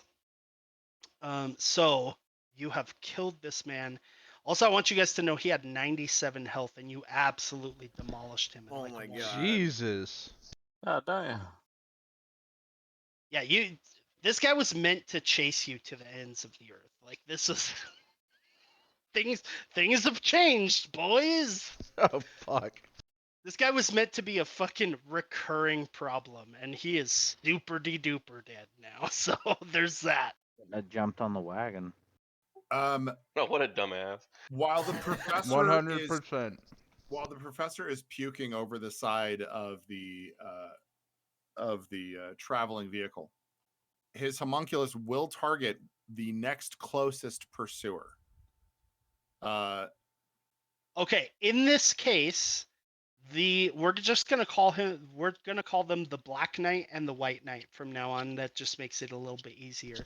So wait, Like the Dirty Knight guy and that Clean jumped Knight, onto that's the guy that jumped onto the cart, he was the priest? he was the priest. Yeah, like Okay. Ninja jumped his way over from the horse. He was Yeah, he was described both as a priest and as a monk. That was the confusion, I think. Yeah, so anti-theot priests are essentially battle monks. Yeah, I thought you meant the knights were also monks. So that's who I thought we were No, attacking. the knights are like fightery monk, like knight guys. Okay, just making sure. This dude, instead of being a cleric, he is a monk. Oh yeah, Okay. I get now. Okay. So the dragonfly homunculus unleashes a force strike at the nearest whichever black or white knight it is. Okay. Please. So since the priest had taken control of the White Knight's horse. It is the closer mount, which means the White Knight is the closer of the two. He was previously the further of the two. The Black Knight's horse is currently slow galloping towards you in an attempt to look like it's still doing its Does job. a 19 hit? I believe that it does, and I'm sorry that I have to say I believe instead of I know. A 19 does hit. And that's a max damage on the die, so 4 force damage. Okay, that is And the then- first time he has taken damage this And turn. then once again, the dragonfly flies to its max range ahead of us to stay as far ahead of them as possible. 40 feet, and that's my turn. Okay. I would like you to remember as well that the dragonfly has verticality, but we will deal with that later. Next up is knight number 1. He has just been stricken. Oh no, that's knight number 2 was just stricken. Knight number 1, the Dirty Knight, the Black Knight. He sees that you just killed what you can safely assume is his boss. He does not look happy, and he has seen a whole lot of magic being thrown around, and he is going to sling a crossbow bolt. This time, however, he's going to sling it at what he assumes is the most dangerous person on the little barge there, which is the good doctor. Bring it on, big boy.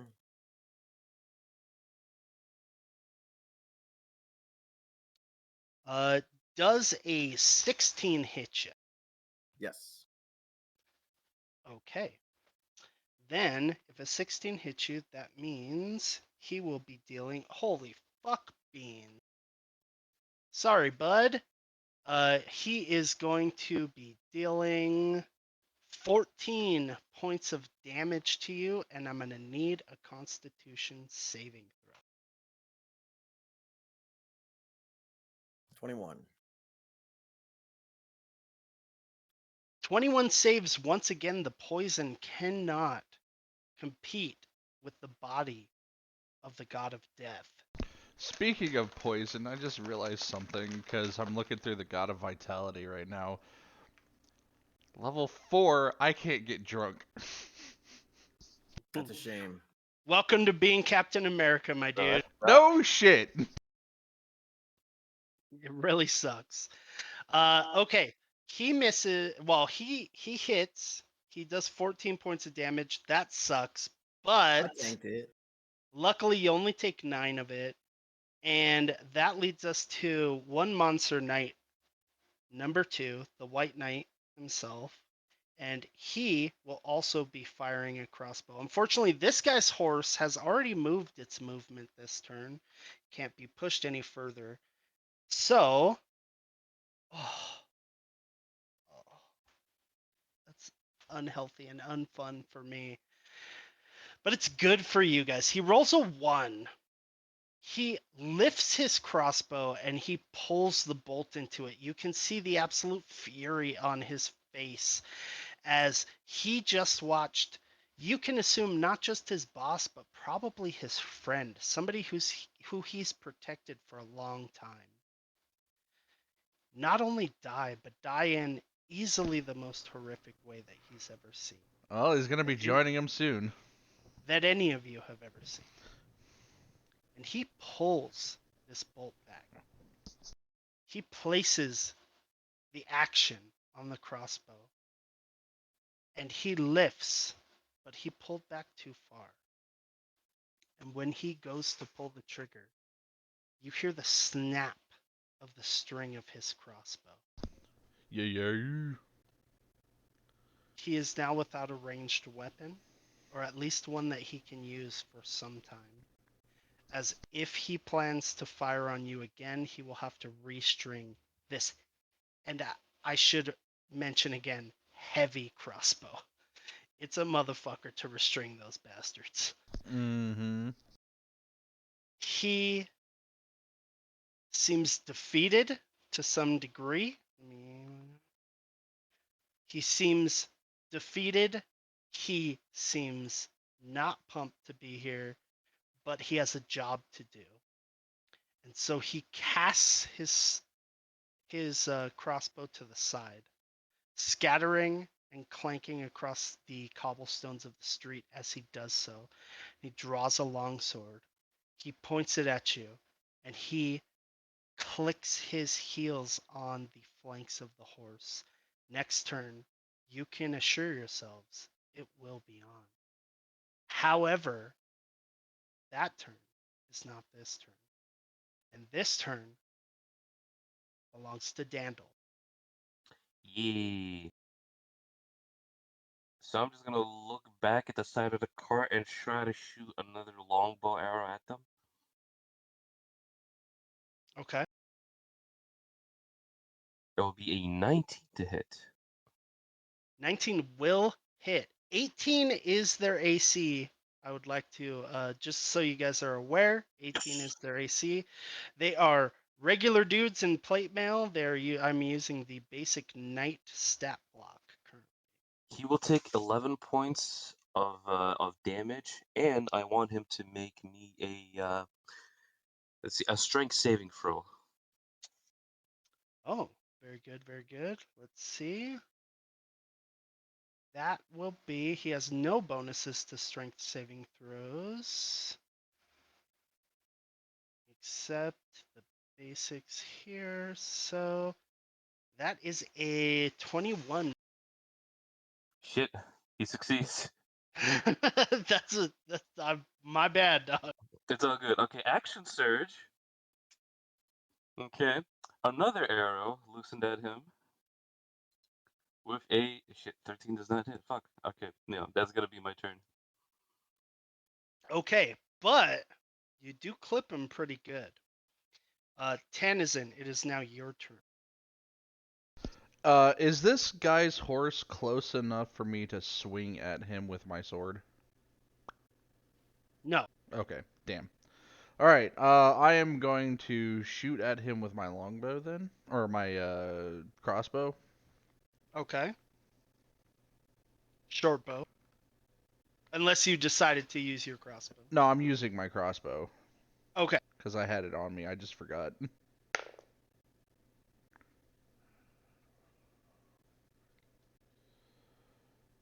18. 18 hits exactly. All right. Are you also still attacking the White Knight? So far, that's the Yeah, guy he's that the closest one. he is. So 8, 7. Sorry, 7 points of damage. And I'm gonna go ahead and action charge and shoot him again.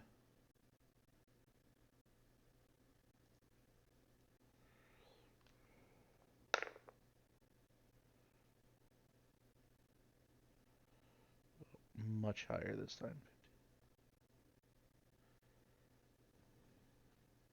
20.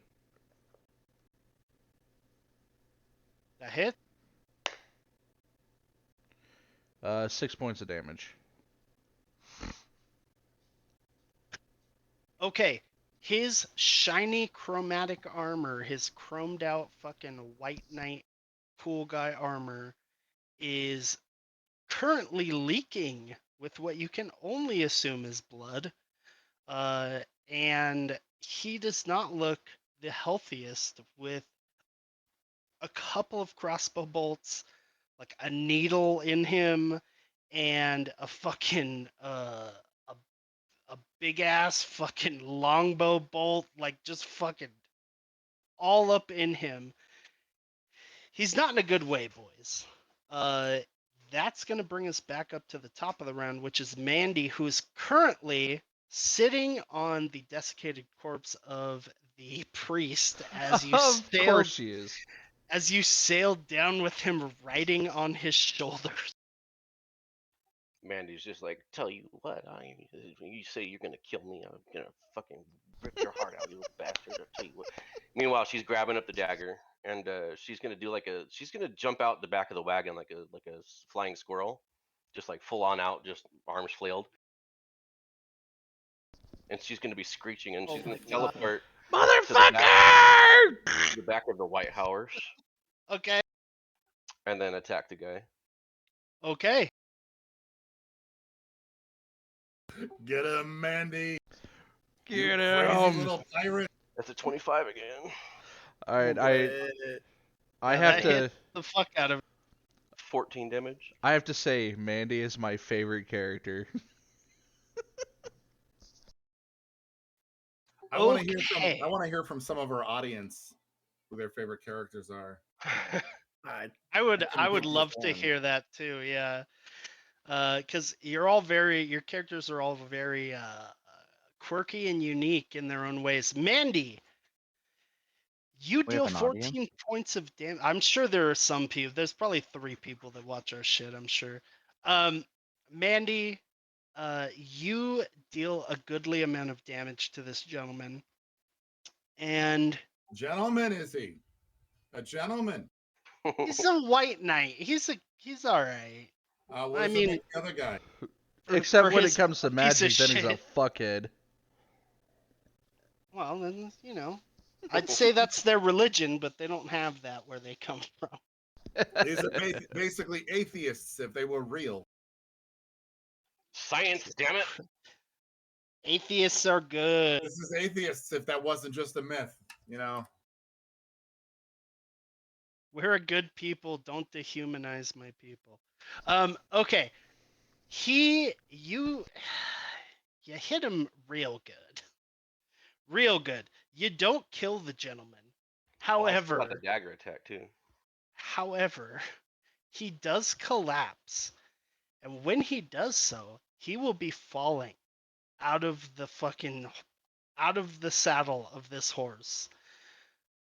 What you would like to do as he goes down is your choice. You do have a dagger, but he is unconscious and falling at this point. Oh, so that makes it real simple then. Instead of attacking with the dagger, I'm going to grab the reins and try to turn the horse around and trample the knight. Jesus, Roll Mandee, me, you vicious little thing. roll me an animal handling check.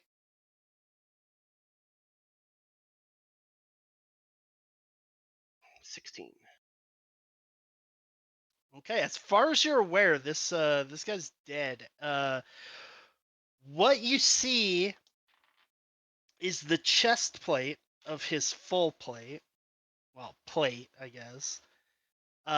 Collapses in. There is a little bit of a hoof-shaped crater, and as far as you can tell, he is not breathing. Okay, so Uh, whatever, if any movement left is remaining, I'm gonna catch up or keep up with the wagon. And this is the white horse, right? So this is This now my is the horse. white horse. Yeah, this is the white horse. Mandee now has her own horse. So, just so you know, with this horse, there are like blocky patterns shaved into its flanks. The where he comes from, their people are really simple. They like simple things. They're not very fancy, and their whole thing is like structure.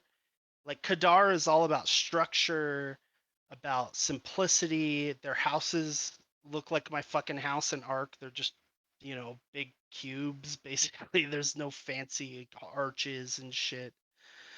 Um, this horse has a very simple blocky pattern shaved into the side. The tail is cut and styled and banded, and it is very well taken care of. You can tell down to its teeth that this horse is incredibly well taken care of. You are now currently in possession of a top tier warhorse that is currently wearing armor. Damn. Yeah. So do with that what you like, but Get a it's warhorse? also a full fucking size warhorse, and you're a tiny lady, so there's that too. Hey, We're what's gonna that, have to make her a new saddle. I got I'm a gonna have question. like a rope ladder coming down the saddle so I can climb up. Has the lady from the whorehouse been with us the whole time, just hanging out? Yeah, she's in the fucking cart, man. This lady is not. Does not seem like she is a big on the swinging of axes and the swinging of swords Murdering. and the plucking of She's a bows. non-combatant. But she's there. I mean, she's over in the corner, kind of with the professor, using the rest of you guys as meat shield. That does it for Mandee, which brings us over to the good driver of this whole thing, who currently is going to realize that no one's been at the helm of the horses for about 6 seconds or so. I would Maybe a also like little to long. point out we have one pursuer left. This is true. The Black Knight, on his fucking slower than normal, apparently, horse, is also somehow the white horse is moving faster than it seemed to before. It seems strange. But the black horse is still on its way to you, slower than you might assume. And it is Zillowin's turn. Zillowin, you will notice as you look about, I'm going My to give this one to you, that you are quickly approaching the bridge where you see 3 elves waiting for you. my replacement is Hey. here, so I'll be listening. I'm gonna get on my phone, and then I'll be home in a little bit. Sounds good. Okay. Where is Dandil?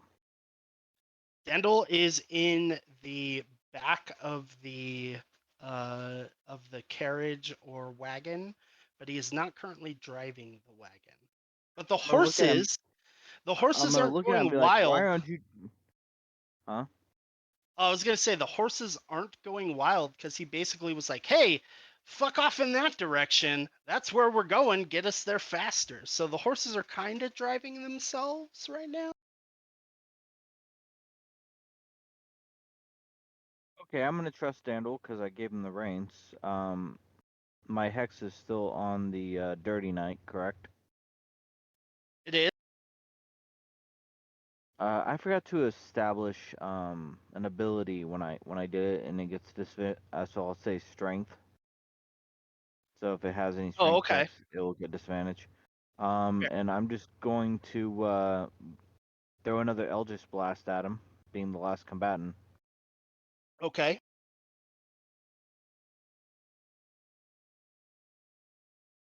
Nope, that's 13. It goes a bit wide. It doesn't hit him, but you do notice he starts slowing down around the corpse of the White Knight. Okay. So, that being said, it is no longer, the priest does not exist anymore. Well, he does, but as a pile of flesh. So it is Julian's turn. I'm gonna before my turn ends, I'm gonna turn and look at the doctor and just kind of go, "Is there anything you can do about this arrow?" As it's basically protruding out of my shoulder still. Oh, how badly are you damaged? About bloodied. You're bloodied. He actually took just a tiny bit more than I did in damage. Okay. Well, I get my temporary HP back, I guess. So, there's just one guy left though. We should just nuke this fool. That's what I want to do. Yup. I want to Do try it. to learn guiding bolt. Do it. We cannot let him live. He has to die. He must die now. I want to kill him for other reasons. Mainly, I want his armor. Yeah, I would love to call you guys heroes, but you are decidedly not the heroes of this. Murder time. You're just a bunch of dudes who happen to be the main character. Boy, this is gonna go really well when we come into our full powers. Then hmm Hey So guys, rolled a- should we really be killing them? I mean, they're kind of just doing their job. I mean, Nah. kill the other people, sure, no, but they've got to go. Dandil, if you want to live, See, if you the wanna thing live, is, they Dandil. gotta okay, go. Professor, if you say Hold on. so. The thing is, Dandil. Their job is to kill us.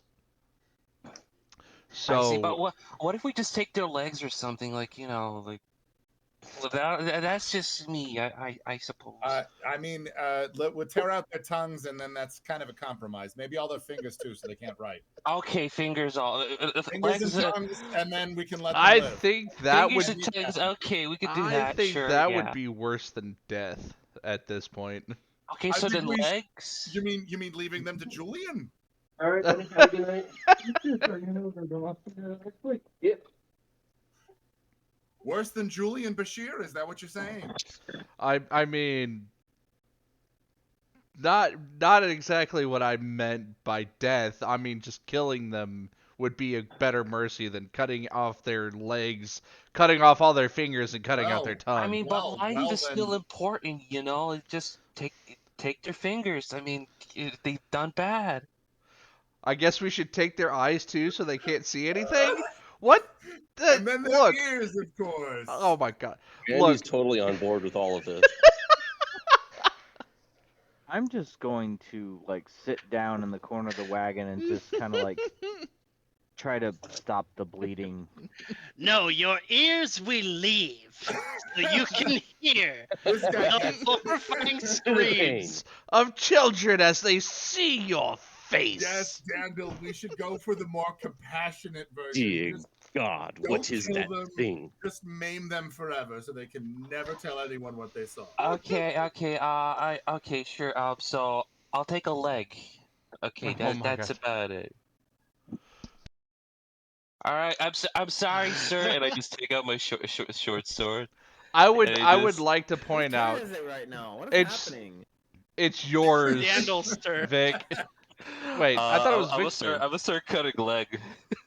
Oh shit! It It is. was my turn. Yeah. It is Vic's turn. Fuck. Oh, my Okay. bad. Keep I've going. been the whole time. I just waiting to do stuff. It was like a whole lot of shit went on there, and I got distracted by it.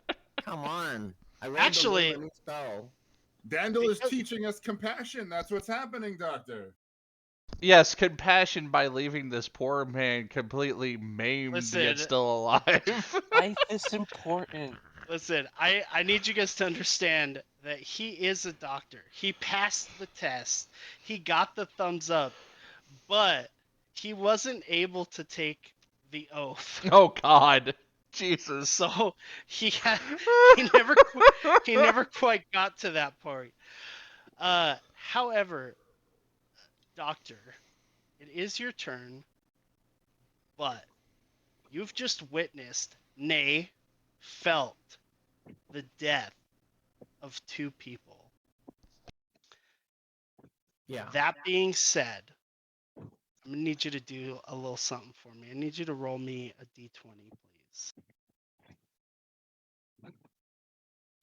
You can, if you like, you can add your +4 modifier. 9. Okay. One moment, please.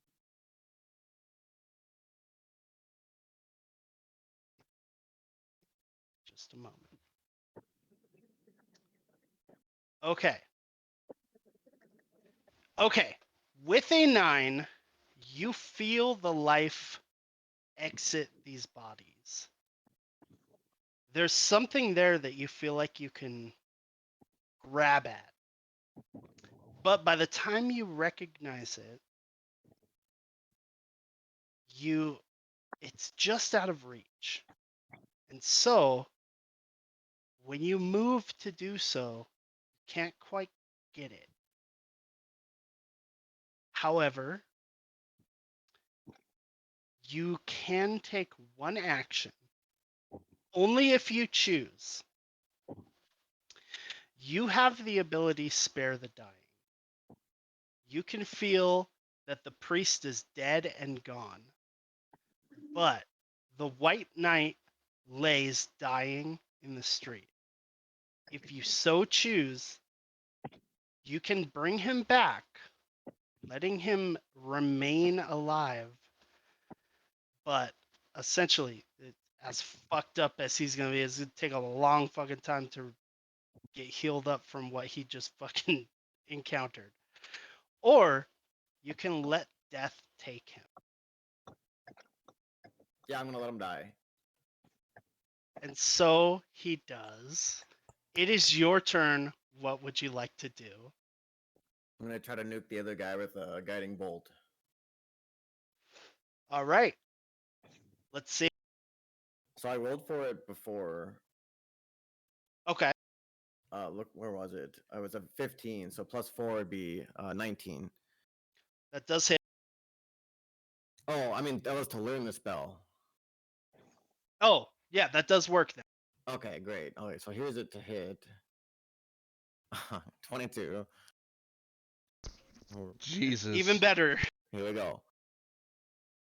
It looks like I rolled the maximum of 20 damage. Nice. Oh, fuck. Oh, you sure did. Jesus Christ. One sec. I actually have to make a roll on that motherfucker. And he rolled not the best. The black horse continues towards you. Its rider, however, falls prone onto the white knight. When he lands, you hear a sickening crunch coming from the chest plate of the white knight. Ooh. You are now certain, all of you, not just Julian, that the white knight is dead. The black knight is laid out, splayed on his back, prone. Julian, do you have anything left for your turn? No. Very good. Professor, that leaves us with you. He's prone, you say? I do indeed. Well, then that should be a prime target for crossbow bolt. It's Which, disadvantage if he's prone. It's disadvantage. It's disadvantage if they're prone with a ranged weapon, and it's advantage with melee. Then I'm mad that you even look hot with crazy hair right now. What's wrong with you? What's wrong with you? How could you? I'm just trying to live my truth as the professor, okay? Have you no shame? Let me come get it. What the? I'm just trying to live my truth. Living my truth. I will shoot at this motherfucker anyway at his prone position at disadvantage. Very good. Roll Does he- twice, take the lowest. Oh shit! I got a crit and a 6, motherfucker. Oh damn it! Damn. Well, unless you have a plus 12 to that crossbow, you miss. No. And so how far away are we from him at this point? At this point, you are a good 100 feet or so away. Okay. I am going to use my movement to hop off the cart. Okay. And I will continue my assault upon his prone form with my homunculus. Attack incoming.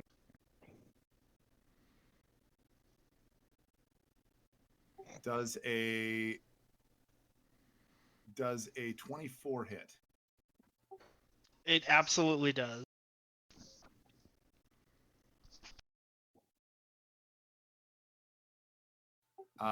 The professor seems almost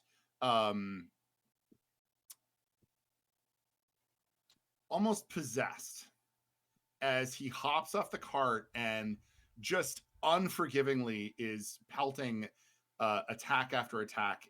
Even when he misses, he keeps going. And you guys see him just kind of enter a fugue state where this is not something you really expected from this man before. But I'm just attacking and attacking. The dragonfly lashes out with a force attack. I hit, right? Max damage on the die, 4 force damage on the prone knight. Very good. And I'm off the cart. And on my turn, I move away from the knight towards the cart, who is presumably moving faster than me, but I'm still putting as much distance between myself and the knight as possible. And Okay. that's my turn. Okay. Next up is knight number 1. And he just got fucked up and he's on his back. So he stands up. He also screams something at you guys that you don't quite hear. It may not even be words, but it is definitely some sort of rage-fueled noise. Does Mandee hear it?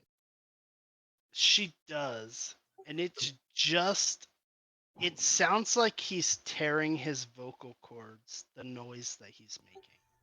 The professor yells something over his shoulder that is hard to make out.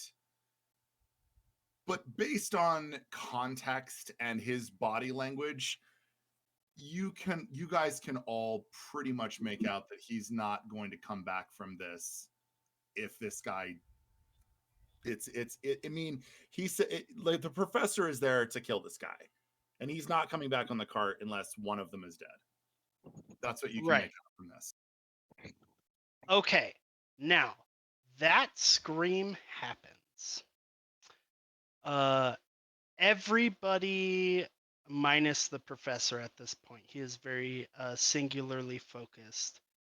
Everybody else can make me a perception check, please. If you Could so somebody choose. go into If Mandee's sheet and roll that for me?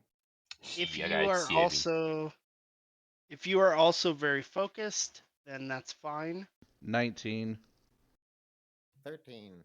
Mandee got 19 plus her thing, which is enough without me even looking. Actually, one sec. Actually. Mandee got perception 21. Okay. So I heard a 21, I heard a 19, yes. Yes. Couple of 7s in there. I got a 13. 13. Okay, so the 13, with the 13, you hear as some of the crowds in the city center they're kind of making some noise, making a little chatter, a little surprising, something going on there. With the next up, which was, let's see here, 7, the 19. You notice a couple of groups of other knights with other priests are heading in your direction towards the scream. Mandee, with your 21, you notice one man, specifically one man, who is commanding. He is decked out much more heavily than the rest of the priests. He seems to be commanding all of the units of priests, among which was the unit that was chasing you. He commands them all to run towards your direction. Well, specifically the direction of the Black Knight. And as he does so, you see no fewer than, let's see, 5 units at 3 people. So you see 15 dudes, essentially 5 units. Each unit has a priest and 2 knights. Okay. And then on top of those 5 units, there's this one priest who seems to be in charge of all of the units. So 16, 6 priests, and everybody else are knights. Those knights are fully armed and armored, just like these others. They seem to be a little bit less. They're more generically armed and armored than the White Knight and the Black Knight. but they are heading in your direction now. That there- is what you see, man. Is there Mandy's only gonna be one like, we need to get out of road? here. Is there only one road, or are we still in the city? Are we still in Riverrun? You're in Riverrun, but you are with the movement that you guys have taken. You've passed about a city block or so, and you are within sight of the bridge where you see the 3 elves that Zillowin told you about waiting for you there. The professor turns around and rolling his eyes in the air and says, and shrugs his shoulders and says, I Wait. fucking hate being Hold wrong. on. You I didn't see hate this because you were being singularly wrong. focused. You This did... is true. Okay, This is true. okay. I didn't see Man, it. No. only Mandee saw the big No, group I'm the only speak. one who saw all that. Got it. Tanizan saw a number of the knights kind of pushing their way through the crowd, and then who was the next with the 13? That was Julian. Okay, then Julian was the one that hears the commotion as they're moving towards you. Everybody else misses out on the rest of this. That being said, it is now, let's see, Dandil's turn. All right. So essentially, combat is somewhat over, but we're still like in a hot pursuit. So as far as you're aware, combat is over, yes. All right. I'm just gonna stop the cart, wait for the professor to get back on, and make the horses go afterwards. And we gotta get out of here still. Okay, then Tanizan. Okay, how far away is the Black Knight's horse? Decently far, like pretty far. At this point, what did I say, 80 before, so like 120, 130 from this point now. How far forward did we go in the 6 seconds? You said you said it was an 80. Wouldn't it still be that far? It was 80, and then the movement happens on Dandil's turn since he's controlling the horses. Okay. So I'm gonna jump off the back of the cart, and I'm going to take my 30-foot movement, and then take another dash another 30 feet as my action. Okay, so you at this point you will pass the professor. The professor is about 50 feet away. Yeah. Because I mean he's in. So- You mean he's in front of me, or I'm still in front of him? No, I'm in front of So- you now. He is. You are now between him and the cart. Also, I misunderstood because I spoke to the Black Knight in his distance to the cart. The horse is significantly closer. Yeah, so I'm trying to make my way to his horse. Okay, yeah, the horse will be running by you this turn. Okay. So when the horse gets to me, I want to try to get on it. Okay. Okay, so that brings us back to the top. That's Mandee. Now, Mandee, Mandee's you're gonna- fully aware of everything that I just said. And you're on the White Knight's horse. Mandy's in full alarm mode. She's just gonna start screeching at everybody. We gotta get out of here. There's like 20 of them. And then she just starts. Where is the professor? Sorry, I'm walking. Where's the professor in regard to me? This So- man walking, he's out of breath. I love it. I'm gonna have to leave it up to Device to tell me where Mandee is in relation to the professor. But the professor definitely jumped off because he felt that the Black Knight must die. So I mean, am I in a good place to go pick up the professor? Yes. Like on the way yeah, back to the you're- wagon? You Yeah, will that's- be. That's what I'll do. You will be passing him now. Yeah. Yeah, so on my way to catch up with the wagon, I'll stop at Snosh and have him get on the horse, or ask him to anyway. Tell him that he needs to. is the Black Knight dead yet?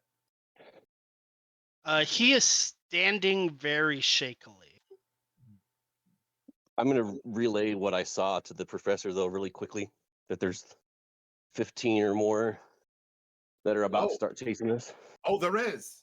So he basically says there's like 5 more units with a commander coming towards you guys. Okay. And he's like, and she's like, get on the fucking horse. It's time to go, bud. Okay, then the split decision the professor makes in that moment with the new information. How close am I to the corpse of the White Knight? He is currently under the Black Knight. So Not close. yeah, like Okay. 50, 60 feet, something like that. All right, all right. He looks up at Mandee. I fucking hate being wrong. And he takes her hand and gets on the horse behind her. Okay, that will happen on your turn, in which case the rest of Mandy's movement will also happen on your turn. It is Zillowin's turn. Can I throw a dagger at the Black Knight? How far away is he from me? Oh yeah, no, you definitely can. Yeah, that's what I want to do. Yeah. Can somebody roll that attack for me? Yeah, I got you. Son of a bitch bastard. All right.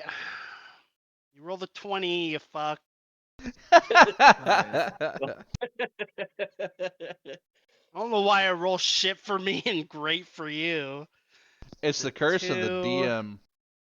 That's a 3. What's your fucking modifier? 5. Yeah, I'm pretty sure it is. Let's see. Yep. Sure it is. All right, that's 10. That's 10 damage to the Black Knight. Once again, this man collapses back onto his back on top of the White Knight. There's no longer a sickening crunch because that crunch has already taken place. However, you are close enough to hear the splat as he splashes back down on what remains of the sternum of the White Knight. You horrible, horrible man. Well, he's dead, so the professor has no reason to remain. Well, he might be dead and he might be I don't know if prone. he's Who dead or not. fucking knows? Yeah. We'll ask the doctor when we get there. But if nothing else, he's definitely fucked up. And so now it is Zillowin's turn.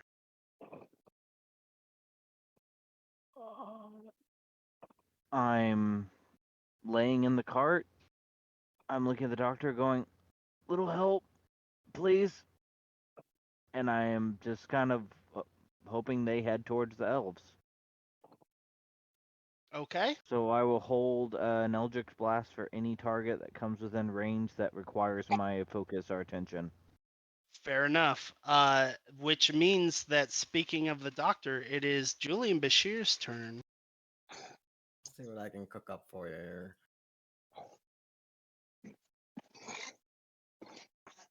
Also, since we're the same combat, and you've already cast a healing spell and a blinding spell, both of those are available to you for the rest of the combat without you having to roll your divinity. You are linked to them at this moment. Cool. I'll try to cast Cure Wounds then on Grits. I don't have to like roll anything. No, you just have to touch him, but he's a willing creature, so that's automatic. Very Here we willing. go. In fact, a more willing creature you cannot find.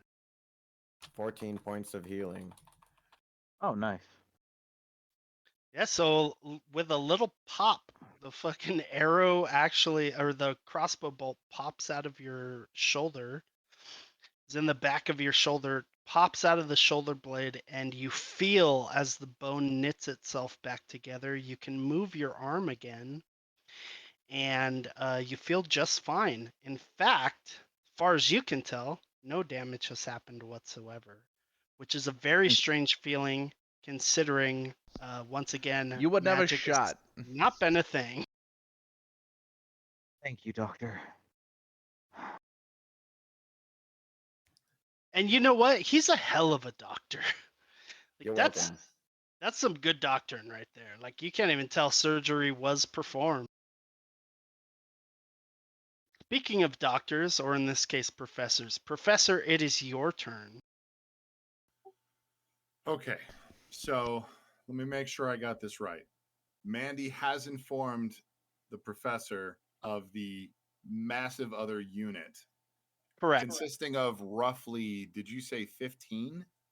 16. Six. So 5 units, 3 to a unit, 1 commanding officer. So The 16. professor literally does like the Captain Picard meme and like rubs his head and as before I had said, he utters, I fucking hate being wrong.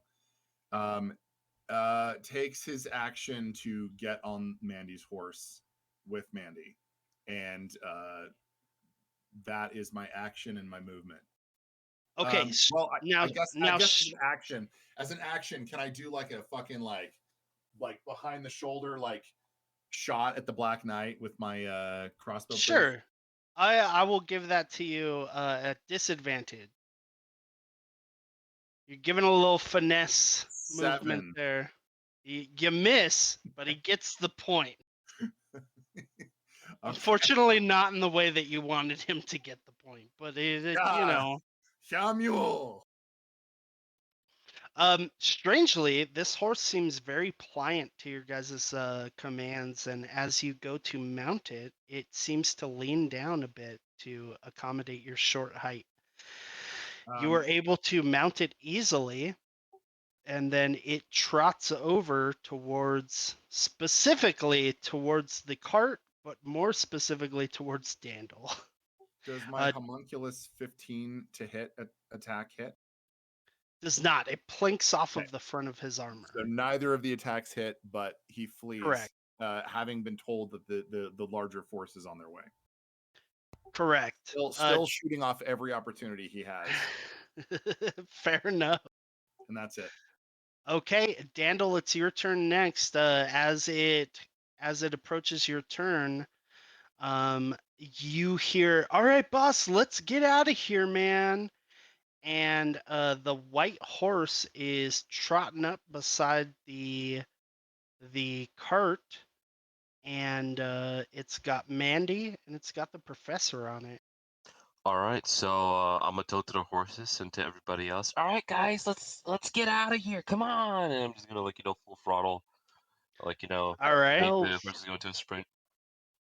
But So then I'm gonna take so I'm gonna you have like a fall. weird look in my eye. wait, guys, we have to go back. Now, I forgot my speaking underwear at the whorehouse.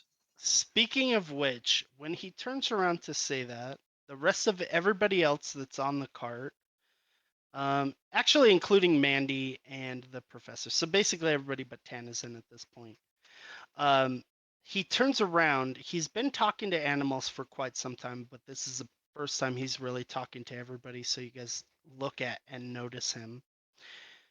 Dandil's eyes have changed.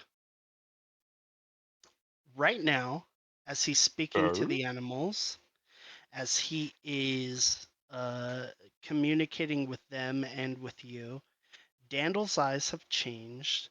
They are now gold with cat-like slits in them. He has like cat or wolf or owlish eyes at the moment. Oh shit! And he turns and he looks at you guys. You all notice it. And when he finishes talking to the animals, they quickly shift back to their normal hue and shape. But you all do catch that little hint of those bestial eyes when he does do that.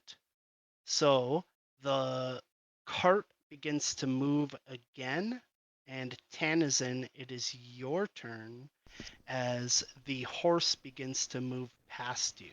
Okay, I'm gonna use my movement to jump up onto the horse. And then as I get on the horse, I'm gonna turn around and take a shot at the Black Knight. Okay, two things. One, you're gonna use your movement. I would like you to make me an athletics check to see if you can get on the horse. Oh yeah, I easily get on the horse. 25. Okay, you are now on this horse. You are, just like Mandee, now equipped with a horse that is fully armed and armored. It is also a war horse, so you can use the war horse stats. Okay. So both you and Mandee, if you just Google Warhorse 5e, you'll get the Warhorse stats. You have exactly that horse, but the only difference is it has a +3 to its armor class because it is currently wearing armor fitted specifically for that horse. Oh, tight. Yeah. Nice. So it has an armor class of 14 instead of 11.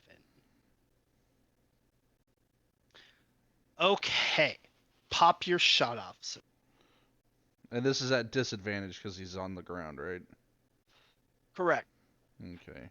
That disadvantage for a number of reasons, but we'll leave it at disadvantage. 15. So yeah, it doesn't hit. Oh, it hits, Oh, it does? but it doesn't do damage. Oh, damn. So it just plates off his armor. Yeah, this fool is definitely wearing full plate. Like, I mean, full plate is an inaccurate term, but he's wearing plate plate armor. now. Yeah, and his armor class is 18 currently. Yeah. So As I watch the bolt clink off his armor, I'm like, God damn it, I wanted that fucking armor. And I'll yell the horse to get him to go faster.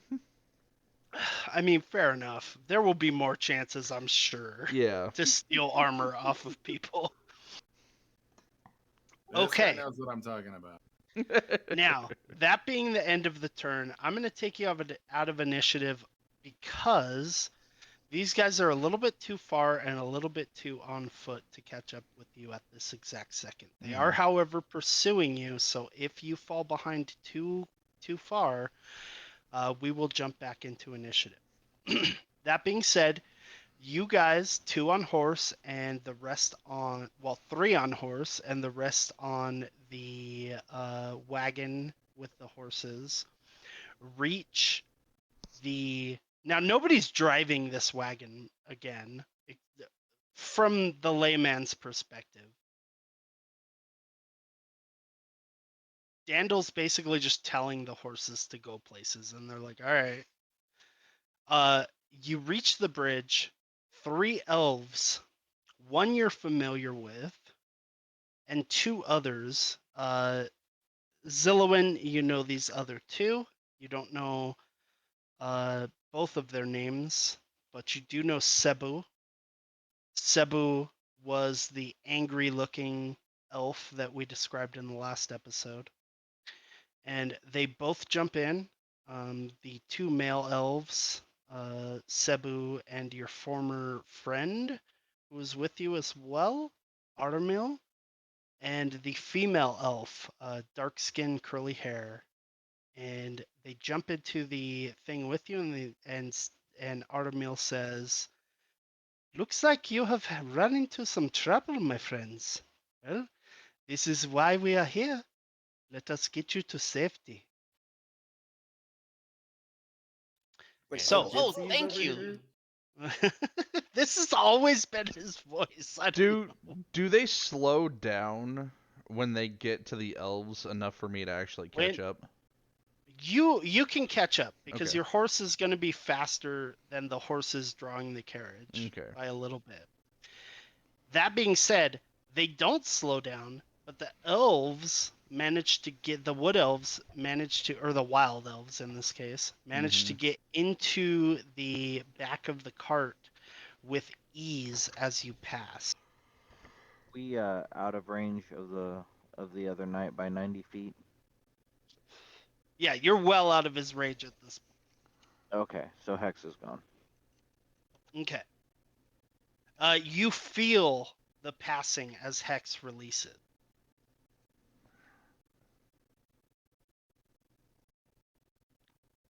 So, my friends, where would you like to go?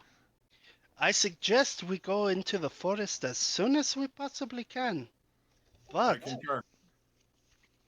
but, the thing is, I don't know if we can take your entire cart. If we do, it will take some extra time. As We I just need pull to get up, out of the city. I say we can take the extra time. Right now, we just need to get out of the city. Very well. Then I will Once we leave, direct you. once we leave the gate, we can get the horses and burn the cart. Not with all the supplies. We need all that shit. Well, most of it. I concur. And so the other elves kind of take a seat. Aramil still standing directs you guys, and you head off into the heart of the Ironwood. It takes some time, and you take what they describe as roads, but to your understanding, they're not even as good as paths. Now, these are well-worn trails at best, but because of the fleetness and the light-footedness of the elves, they're not particularly well-worn. They're just wide enough for the cart to pass without getting caught, but you have to follow exactly where they tell you. All right, Mandee, do you want to be in front of the cart or behind the cart? I'll sit behind the cart and watch for more people. All right, I'll be in front of the cart then. After a few minutes of going through the forest, you notice that the legion, roughly, of men who were chasing you stop. They stop just before the edge of the trail that leads off into the Ironwood. They can barely see you, but you can tell that they do see you. And they watch you as you wind off into the heart of the forest. You guys move and you move until day turns to night, and eventually you're moving through a black forest. Those of you with dark vision or low light vision, I don't think that exists anymore. You still see what's going on around you within the range of your vision, but anything outside of that is mysterious, it's vague, it's dark, and it's clouded. Sometimes by brush, sometimes by fog, and sometimes just by the mass of insects that follow you. I will turn around to the cart as it starts to get night and have somebody toss me a lantern and then light it up so that we have clear light in front of us. Actually, Dungeon So Master. the actually, the elf, real quick, the elf Cebu, as you call for a lantern, the elf Cebu throws his hand up and he says, "No, we will not have a lantern. There will not be a lantern.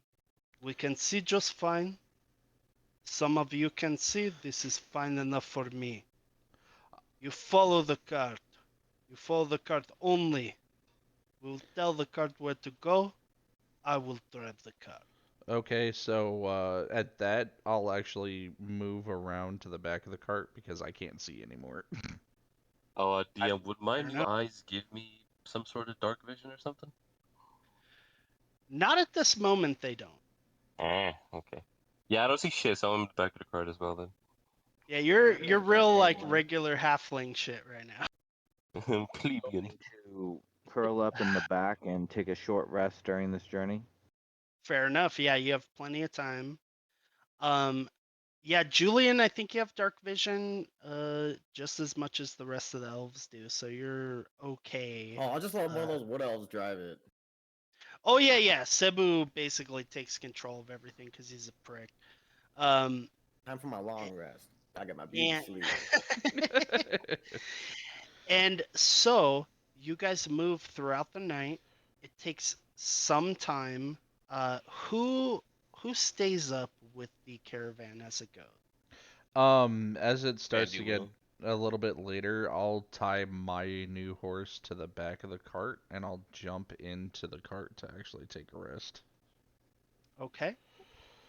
Okay. Professor stays up. He's got some whittling and carving to do, so he'll do that and stay awake. And I'll tell Mandee in a little bit when she starts to get tired to wake me up. I'm gonna just snore away. Wake me up inside. Okay. Real quick, as the dawn of the next day approaches, Julian, you are now able to cast healing wounds. Your level one wounds? healing, your level one cure wounds, as well as blindness, deafness, without having to roll. You also are able to cast your inflict wounds without rolling. So Tight. be sure to note all of that. Professor, you also what was the spell that you cast? I used heroism. Oh, heroism. There we go. You are also able to cast heroism without requiring a roll. Please add that to your list. Now, I don't think anybody else cast any additional spells that they needed to roll for, but I cast whoop ass, but I already had that one. wow. Yeah, I you already mean- had that motherfucker unlocked since like episode 3, so I mean, can we call it a bowling whoop ass for if I roll her out first? real quick now. There is no lantern. However, the entire time that you're going, there is a very heavily pulsing staff of the anti-theop priest that you guys downed. His corpse is still in this fucking wagon, by the way. I don't know if you guys get rid of this guy. Yeah, I'd have tossed his ass out the back before. And I would absolutely retain the staff while that was happening. Fair.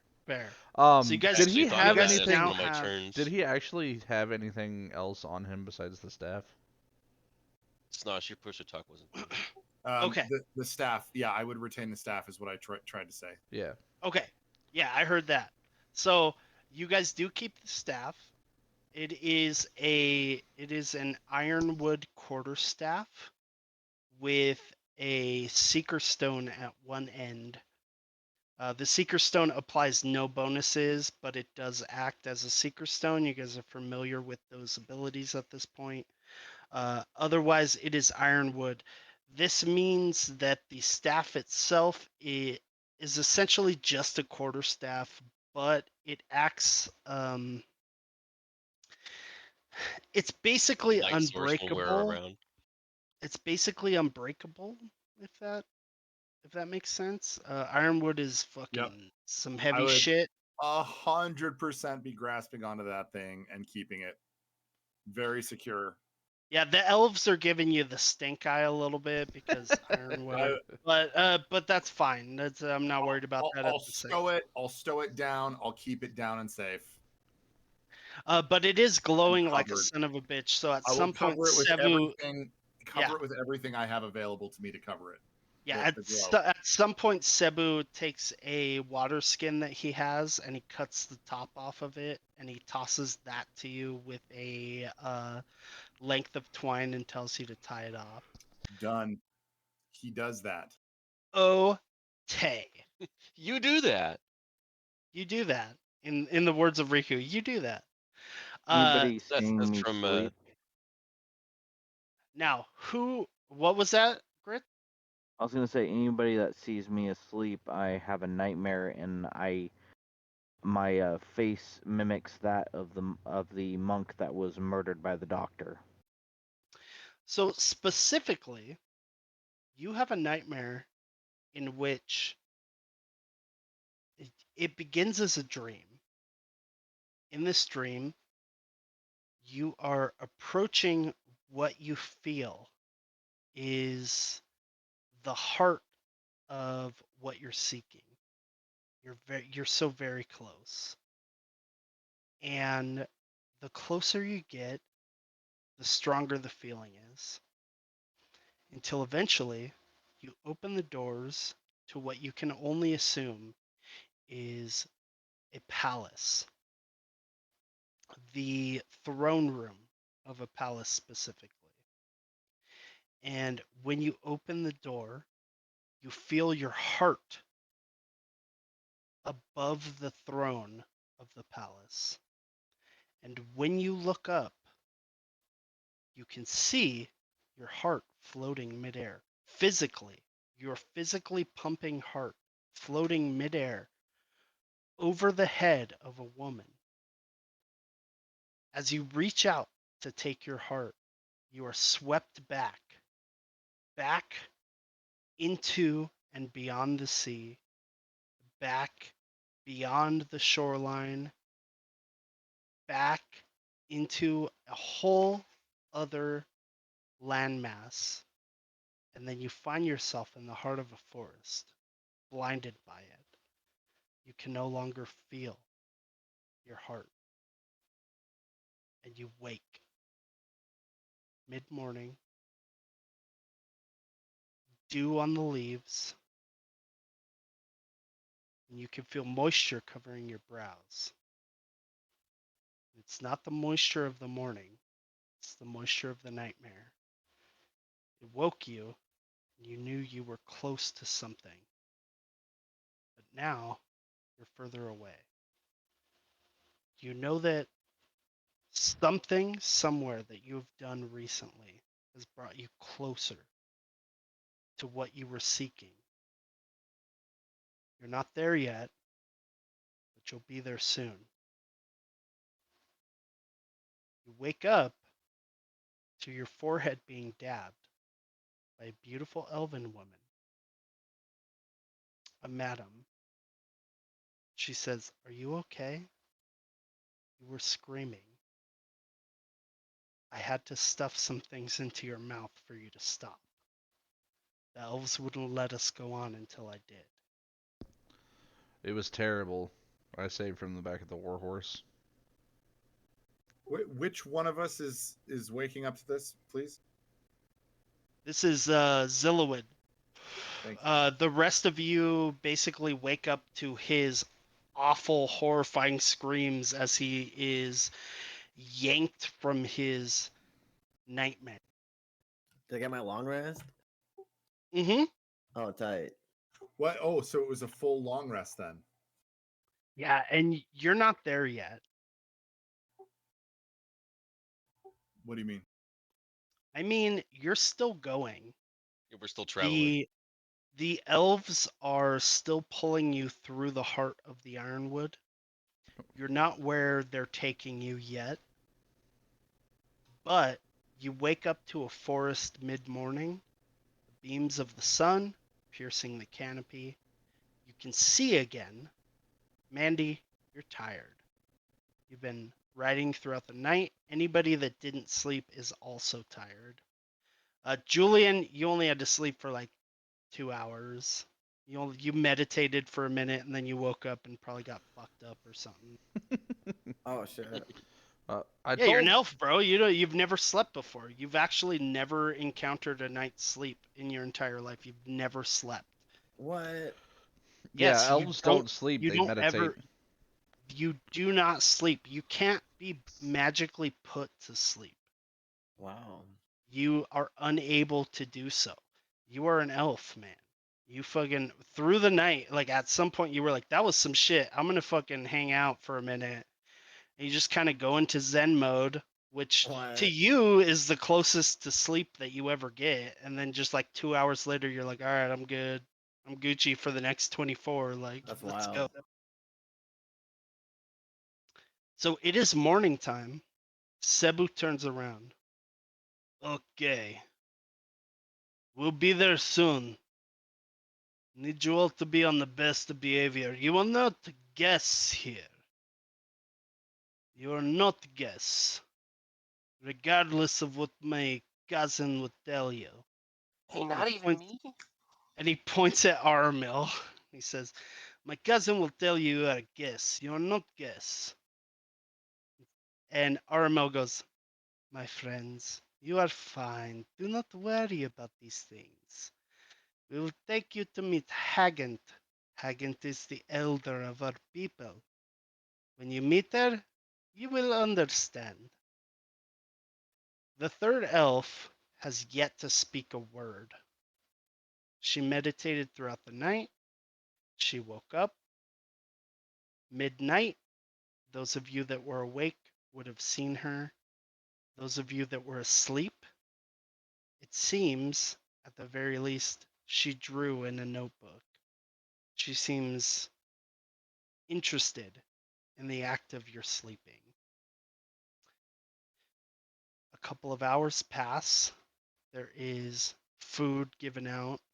You're all able to eat, to dine. Those of you that are tired can sleep at least well enough to be not exhausted. And the forest opens up into what you see as a mass of trees with pulleys and lifts and ropes of wood and of all sorts of different things leading up and across different tree canopies and houses.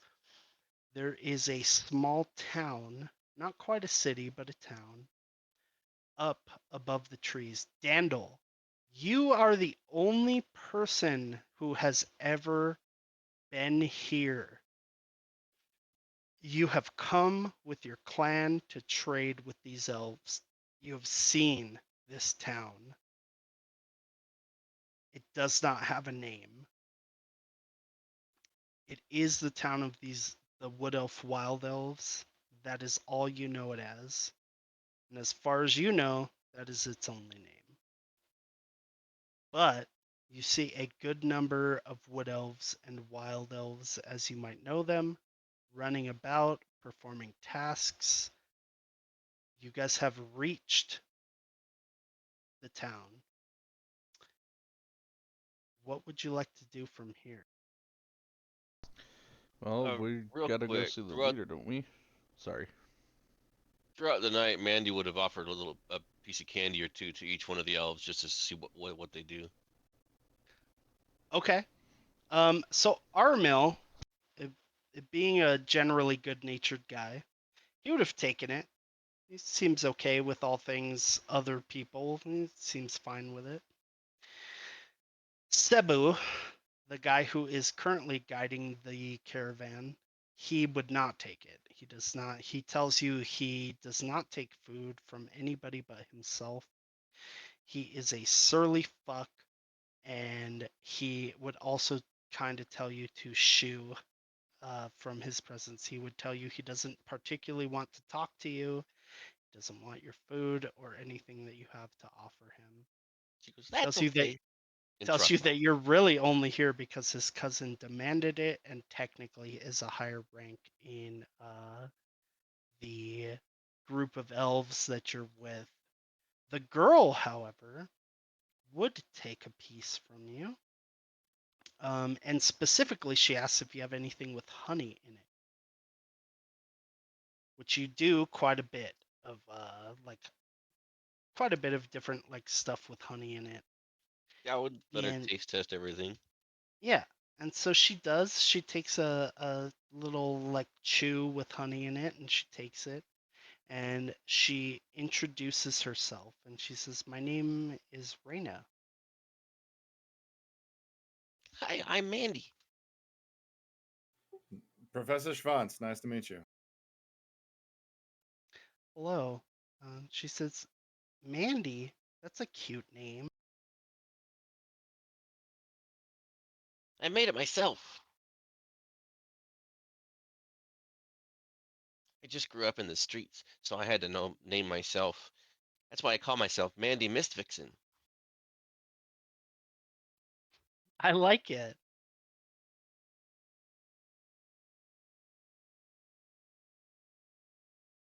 And she tells you, "My name is Reina Thalaval. I was raised by my parents, and my name came from, I guess, my parents. yeah, that's me. Good with a bow, and I don't know, sometimes bad with my feet, I guess. Oh, I'm really good with my feet. And I'm good with this too, evidently. And she just kind of like points to her rapier. And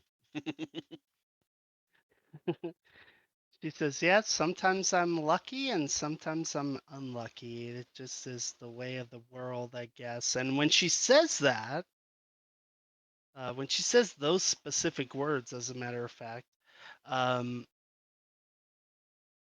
Aramil kind of shushes her.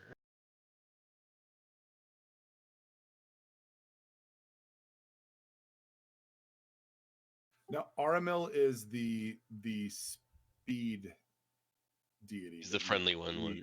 That we encountered, right? The speed god. Yes. Aramil. He Yes, has the speed force. he's the god of speed. Yes. Thank you. If there's a moment that he's not interrupting, the professor would turn to Automil and quietly, but not attempting it to be a secret, volume, thank him for delivering us safely in a very genuine way. Of course, my friend. You are my friends, and I'm here to help you out, of course. So I want to make sure that my fellow gods make it to somewhere safe, somewhere nice, and somewhere where they can learn a little bit more about themselves.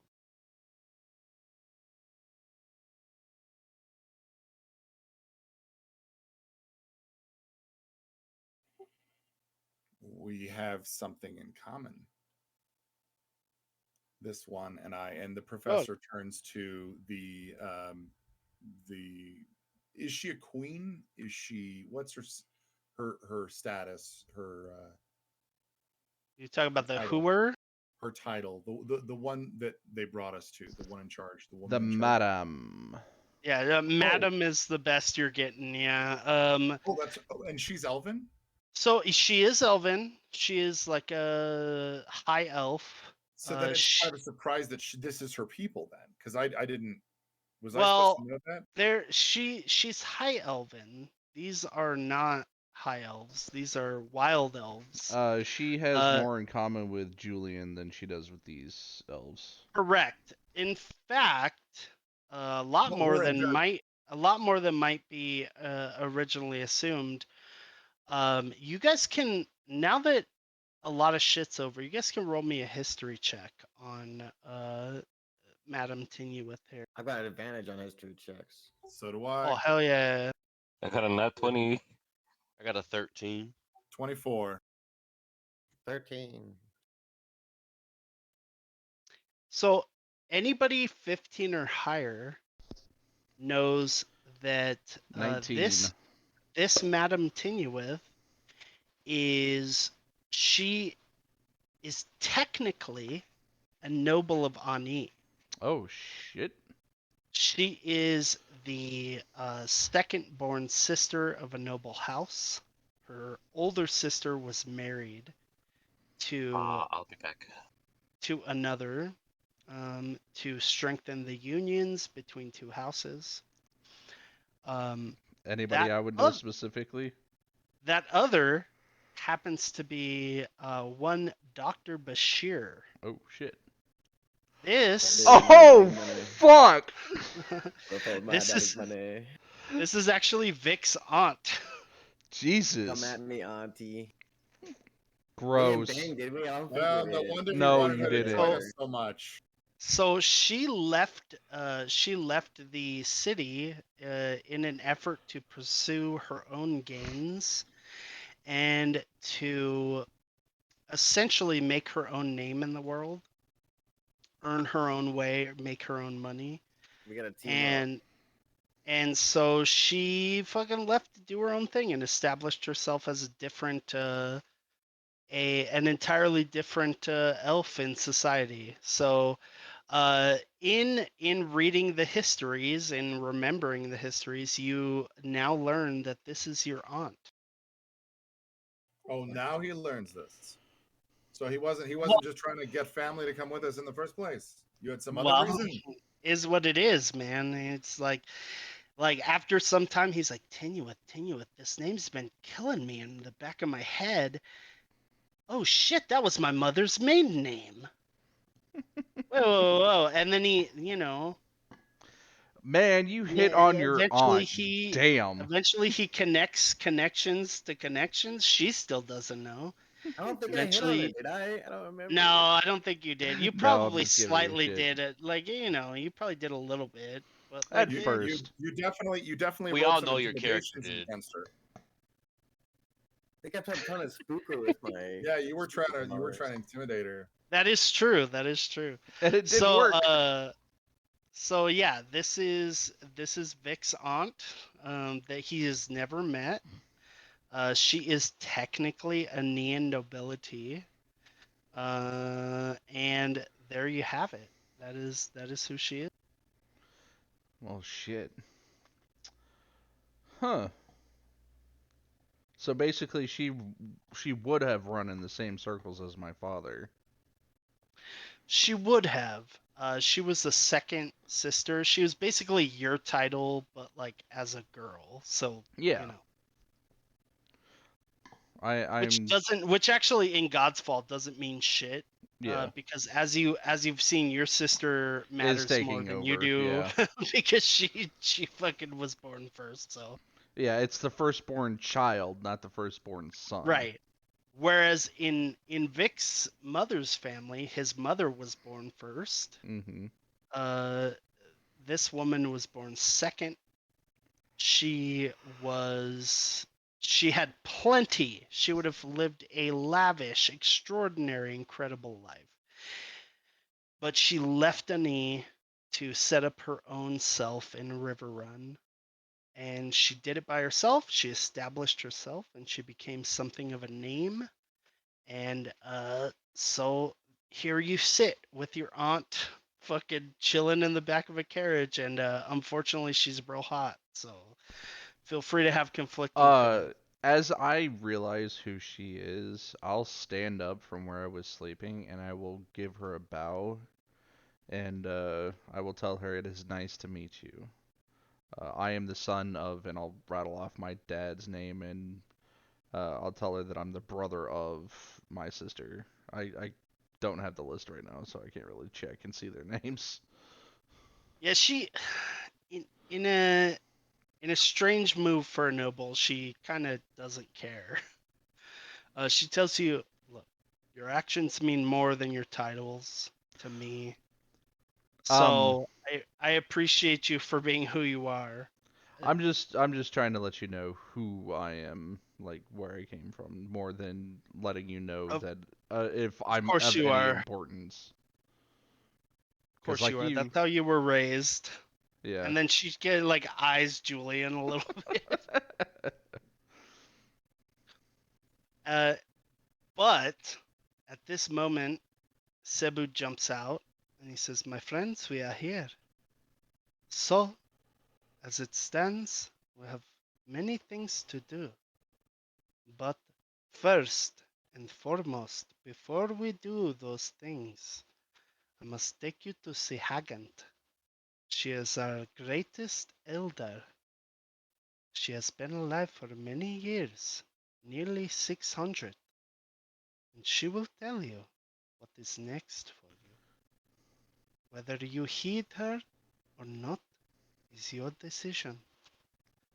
But, my friends, I suggest, at the very least, that you listen."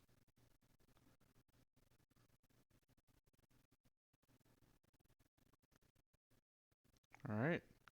And he So waits. let's get going. Rena and Cebu set off in another direction. Mandee, Rena shakes your hand. She tells you that it was really nice to meet you. And she leans in and she says, "Take this. I really appreciate the candy. They don't let me have a lot here. And I don't get into the city much. So it It means a lot to me. I want you to have these from me. She hands you a little bound packet, and then she walks away. If you open the packet, there are two things inside of the packet. The first thing in the packet is what looks like a folded letter.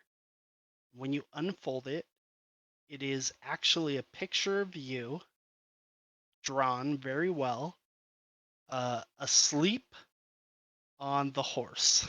And it looks like sometime during the night you kind of passed out. You didn't even realize it. And it just is a picture of you asleep on the horse. And this is wrapped around.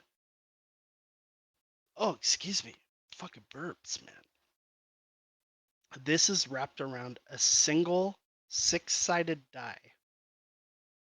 The 6-sided die seems to be carved of some sort of bone, possibly wood. You're not 100% sure of the origin of the material, but it is white. It has pips 1 through 6 on each of the 6 sides, so it is 6-sided dice. Standard 6-sided die. Now, welcome to the game, boys. You guys have received your first magical item. What? Ooh. Rena has granted you this item. This is the Die of Luck. It is a 6-sided die. Very fitting it went to a halfling. The way that it works is this. When you decide to use the die, you first roll a d20. On a roll of 1 to 11. So if you roll a 1 to 11 on a 20-sided die, whatever you roll on the 6-sided die becomes a negative to the roll that you are currently doing. From 12 to 20 on the 6-sided die, or on the 20-sided die, Yeah. whatever you roll on the 6-sided die becomes a positive or a bonus to the roll that you are currently making. Is this in text somewhere? I'm so confused listening to this. I'm so sorry. Okay, hold. No.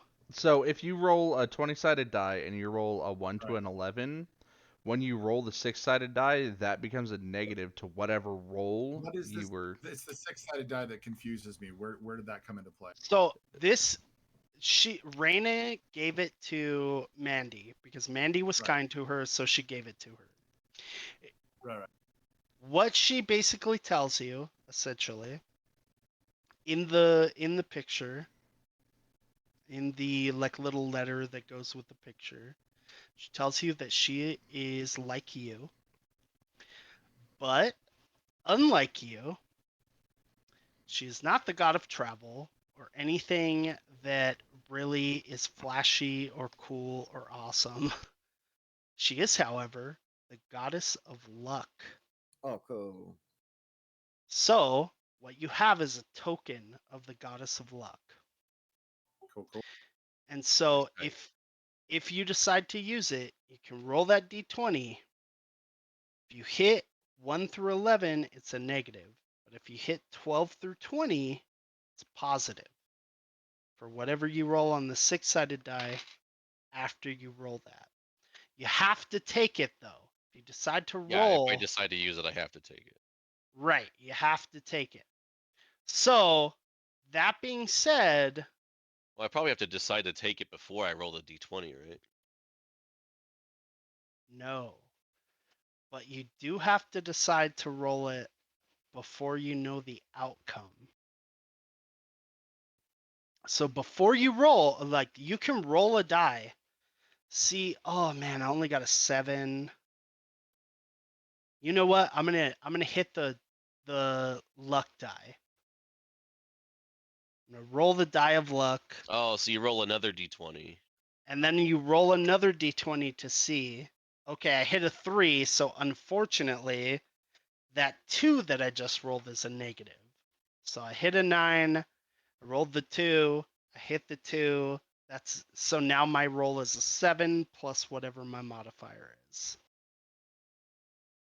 So it can really help. It can fuck you over real hard. Yeah. That's tight. What was it called again? It's just the die of luck. The Die of Luck. How much is the positive on it? It can A go up to six-sided? it can go up to 6, yep. And the Is it negative can also go up to 6. Is it an attunement item? It is not. Whoever rolls it gets to use it. That's even sexier, Mandee. And the reason why is because she's the fucking goddess of luck, man. You use her item, you use her item. Alright, sorry about that, everyone. I'm back. No worries. Mandy's getting lucky. Or is she? Yay! Mandy's turn. That being said, That's what you missed. we have reached the city of elves, the town of elves in the Ironwood, and I think that's probably where we should call it for the night. It's 10 my time, which means it's late as shit your guys' time. Yep. Sounds good. And so I think me and Shager are the only people who are like it's regular times for still. Oh yeah. But I think that was a successful session. I had fun. Alright. Yeah. Yeah, it was fun as hell. Yeah, it And was. we'll just say that like Dandil's been here before, right? Or Hey. not at all? I may not have gotten my plate armor, but I got Yes. a fucking war horse, man. Okay. So We'll just say Dandil's the only person who has been here, and you're also the only person who's not getting weird side-eye glances as you move through the town. So everybody's just getting the stink out, just like waving around. Hey, everybody, good to see you. Hi. Tina, I and, haven't seen you in like 4 seasons. It's been great to see you. and as Zillowin and myself are the only humans here, we're probably getting the stank eye more. Like, strangely enough, you're getting less of a stink eye than Madame Tinuith and fucking and Oh, Julian, so they because really they're don't like high elves. well, city elves they left the fucking Yeah. they left the forest, they left the wild, Mm-hmm. so they're not super pumped about that. I can understand that. Oh, and Device, I do have a couple of questions about my character. Okay. Is the shard of Oda? It's like used for like animal business and whatnot. Yeah. Is it currently in use right now with the little owl boy No. I have? Okay, no, that's No, it is not. It is okay. currently not in use at all. It's just kind of a necklace. Okay, that is good. And also, could I have a stat block for a Granta? It's in the book. Oh, it's in the books. Okay. It is in the book. One moment. I I'll will find it. give you a page number right now. One sec. Okay, thank you.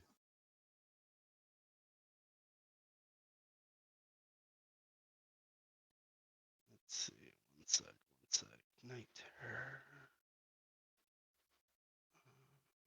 Just gotta find this stupid ass Granta.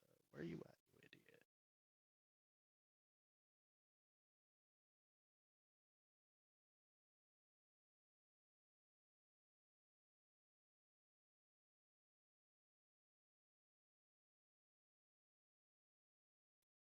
Sorry, give me just a sec. It's okay.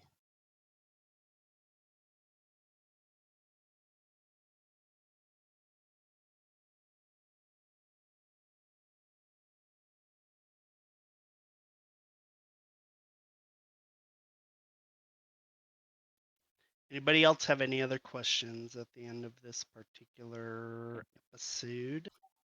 How much extra downtime will there be after? So we've had the two elves have walked away. We're effectively being ushered into the city, right? Yes, Cebu's basically pulling you towards where you have to go. Okay. The only question I have is there any like each hour is like a short rest. I'm wondering how much downtime is there from the point where we took our long rest to where we are now. You where you are now, short rest. Oh, I found it, by the way. Okay. Oh, okay. Cool, cool. I'm using that short rest to just continue to whittle on wood and metal crafty bits that the professor has. Like he's crafting like a motherfucker right now, as much as he can. And to be clear, this is like basic wood, not ironwood. This is stuff that came on the cart. Yes. And just one other thing: are giant elk a thing in this world? At least regular elk, probably big elk. So, yeah, it's safe to assume giant elk can be a thing, yeah. Okay, that's good. That's good. I have plans, you see, for when I reach level 4. Yes, quite so. Yes. All right, guys, I'm stopping the recording now. Cool.